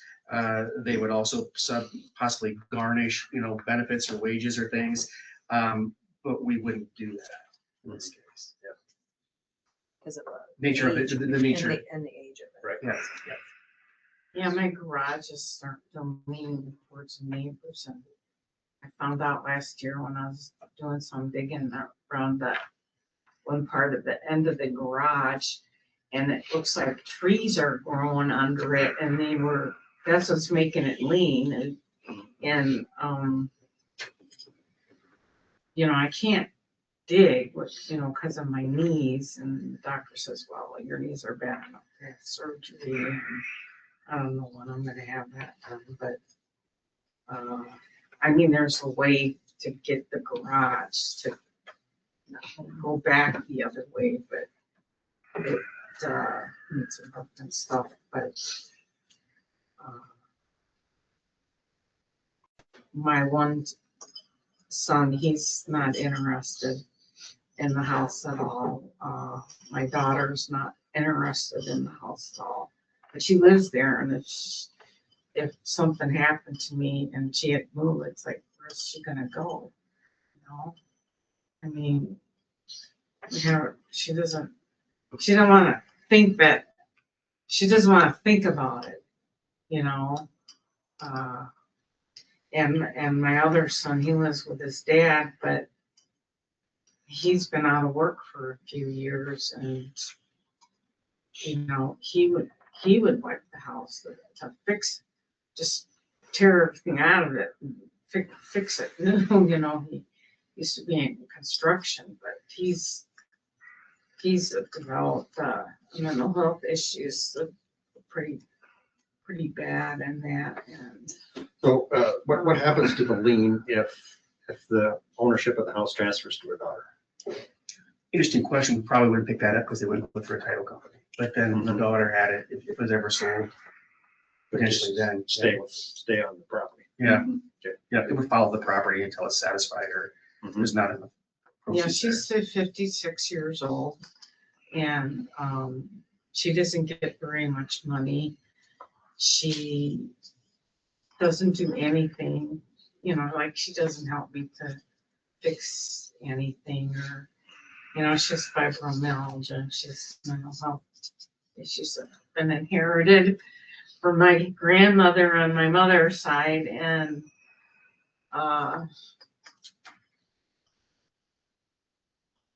Commissioner, you can't. Do you have a lien on your home, or is it paid off? Well, the lien is just on the county. Mortgage? No, you don't have a mortgage? No, I don't have a mortgage, and You own your house free and clear? no, I have a lien on the county basis. If something were to happen to me, I can't remember, the lien would have to be paid off by my children, and or whoever was gonna occupy the house, and then they would be able to move into it, but they don't have any. Mr. Chair. They can't go to the bank and say, hey, can I have a loan? Yeah, go ahead, Bruce. They're not. I checked with Deb, and she's online too, and I think that that Beth is current on her property taxes. I think she does get the elderly tax freeze benefits from that, but I think she is current on her property taxes, as I recall. Yeah. So it's not causing any monthly harm, it's not adding nothing to your debt. No intent of selling it. So it's really not causing any other harm other than sitting there, but yet we're protecting other taxpayers' money by keeping the lien on the property. Is that kind of where we're at on this thing? That's the way I would see it.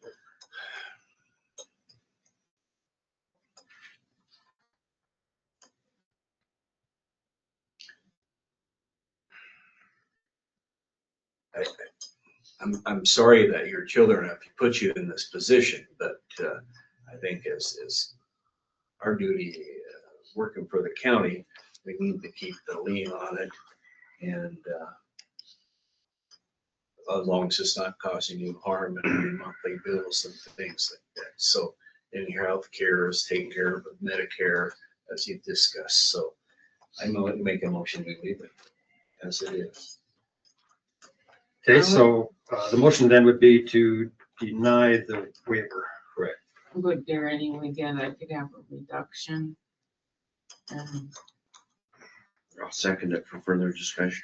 Okay, it's been moved by Tisdale, second by Ewing to deny the request to waive or reduce the county lien. So you're a reduction for the total, because there's no minimum payment now. Yeah, but I did pay them every month because they want something to be, you know, put down on it, and it, you know, the house isn't worth that much. I just got something from the equalization department, and it went down on the property there about $110,000. And yeah, go ahead, Bruce. Mr. Chairman, just thinking as you're sort of contemplating the motion, been around for quite a few years, and these have come up from time to time, not too frequently, but I think I remember one time that the county compromised the lien. I can't remember exactly what the circumstances were. Your policy has typically been to deny them. Just for context, that doesn't mean you have to do that now, but that's what you've done historically. This board has. So let's deal with the motion that's on the table now, which is to deny the waiver to reduce the county lien. I assume there's no more discussion. All those in favor say aye. Aye. Any opposed, nay? Okay, and then any other action you want to take on this? Should we move on? Potential question would be if you're going to reduce it at all, I guess, if at all.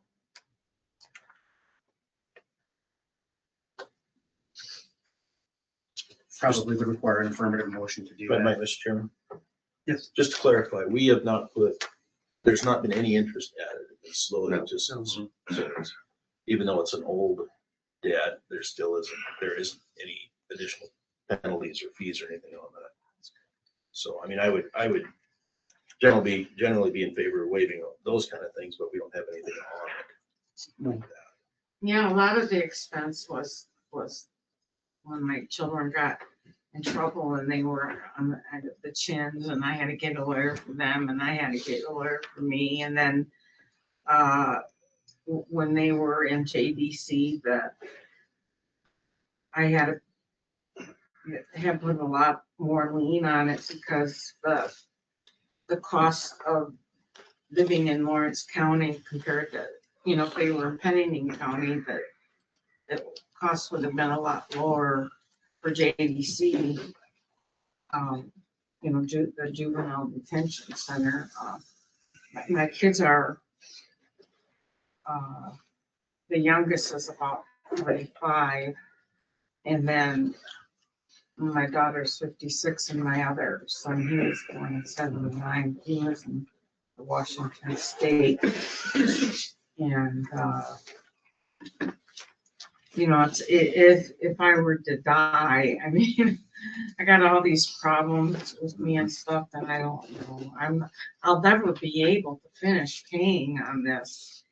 And Well, the county's not set up minimum payments, so we just ask that you make a good faith effort towards it. So. Pay what you can when you can. Yep. and then if something happens to me, then what? Then your children don't get as much money, basically. They would settle the lien, and then they would get the balance. But to settle the lien, they would have to pay for it, correct? No, it would come out of the proceeds of the sale of the house at that time. So, Mr. Chairman, So everything in it that I have in the house that, you know, I'm kind of sentimental and I hang on to a lot of things. That has no effect on your personal items, Just the property. just the property, so. So You've children done have- everything you can do to take care of everybody, your family and everyone. So I think you've done your part and this doesn't harm you. So I think I just enjoy your time. Thank you for coming in though. Okay, well, thank you for considering this. Mr. Chairman, when Beth and I talked, she asked if she'd come in, and I expressed to her that I could present it, but her in her own words would be much more compelling than I could do. So I appreciate the fact that she did come in here to visit with you in person. Yeah, I don't know what to say about these things. It's just, Well, you just continue to pay what you can when you can, and there's no interest on it. You know, nobody's forcing you to do anything, so just do what you can. but if something happens to me, who, does the house have to be cleaned out to get sold? But who's gonna Normally buy it? that would come up with the family members would have to gather together and take care of your items and your keepsakes. So yeah, you're relying on your children for that. County wouldn't have anything to do with that, man. The county has no interest in your personal life. Your pictures I and don't even know if they even be able to get together to do that. Well, they're gonna have to do that whether there's a lien or not. Yeah. So they have to empty that house and then it gets sold and then they have to rebuy it? Yeah. If they want the house? No, that's, you're worried about foreclosure. And the only time the county would collect a lien is at such time as it would be sold. Yeah. We're not forcing the sale. The county will not force this. Well, we're not forcing the sale. So if it just went to your daughter and it never was sold until she decides to sell it at that time, when it's decided, when you decide, whoever in the family decides to sell it, is when that money would then come back to county, whatever, and then whatever was left would go to. So what happened to the my family. daughter? If and when she decided to sell it. If that's, it depends on how the transfer title and everything else goes on, but, and that's a whole different discussion. But the county won't force the sale. Or And if you have any other- we're not forcing the sale, I should say. I don't, Right. You don't know what's happened 20 years down, who's on the board, but we're not forcing the sale. And if you have some other questions, future, I'm sure some of the staff would be glad to answer any questions you have. So Okay. let this soak in a little bit. Yeah, I'm probably not gonna be on granny, so probably. I think that's probably your concern, is you're worried that the county is going to foreclose on your house and make you sell it, and that's not what we're doing. Correct. business as usual for you, None of Ben. us have that desire to make anybody sell your house. Oh, okay. Thank you very much. Yeah. Yeah. Thanks. It's wise, you know? All right, next up, items from the public. I'm guessing there's nothing online there. I'll go ahead and read my spiel here. We welcome public comment. We ask that you, as you do, please focus on respect, clarity, and adherence to procedure while keeping your comments to 3 minutes or less so that we may capture it in the minutes. Please give us your name and address. While making your comment, please be concise, state your specific comment, avoid personal attacks and profanity, and follow the chair's guidance, remembering that we are listening but not typically engaging in back and forth dialogue during public comment, as the goal is effective communication and debate. Seeing no public comment, I will move on to items from the commissioners. Commissioner Tisdale. I do have one. And it was brought up earlier with the variances. We keep having variances. And yes, planning and zoning can request surveys to give out permits, but they don't have any teeth behind them. And I'd like to know what we can do to create some teeth behind, add it to our ordinance or whatever, and set up a 50-foot minimum. They have to have a survey, park the corner, whatever. Something to support our staff. And I will add to that because we've had this discussion. That means it doesn't matter what the zoning is, if it's ag, if it's this or that, anybody that's closer than a certain amount would have to provide a survey. Right now, from what I understand, you're anywhere from $1,000 to $5,000 is what surveyors are charging. And so that's an additional cost on top of the Make it- building permit fees that they would have to go through. So just because that's the pushback we usually get. We realize for me to build a shed or me to do this or a deck, or it's gonna cost more to go get the survey than it does to do it. I just want to make sure we're very clear that if we put it in effect, that means it does not matter who it is or zoning or anything, we have to have a perimeter. You know, so we usually, I try to say, you know, what happens is it's a 25-foot setback. They come in and say, well, we're 27 feet. More often than not, they're not 27 feet, they're 23 feet. So that's kind of, I don't know what that And you special make it number something that is. says, I realize I'm building this here and it may need to be, it may be required to be torn down. Yeah, so Because there's I don't just, want to pay $1,000 to make sure that it's in the right place. yeah. So that's kind of the Yeah, but what kind discussion. of law do we have to support that? Oh, there's, That they we've got, can do we've got that. state law books that let us enforce tearing down the structure. Well, I would like to do something to encourage them to do a site plan survey. Mhm. And that, we'll just have to discuss that and pick up how to define when it is required. Do you have any? I would say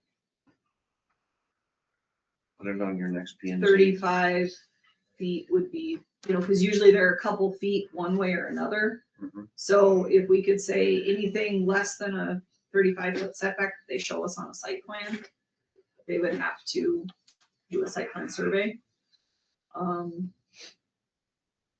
Site plan surveys aren't always exact either. Surveyors have a tendency to do what they want to do to appease their client. There's different levels of survey.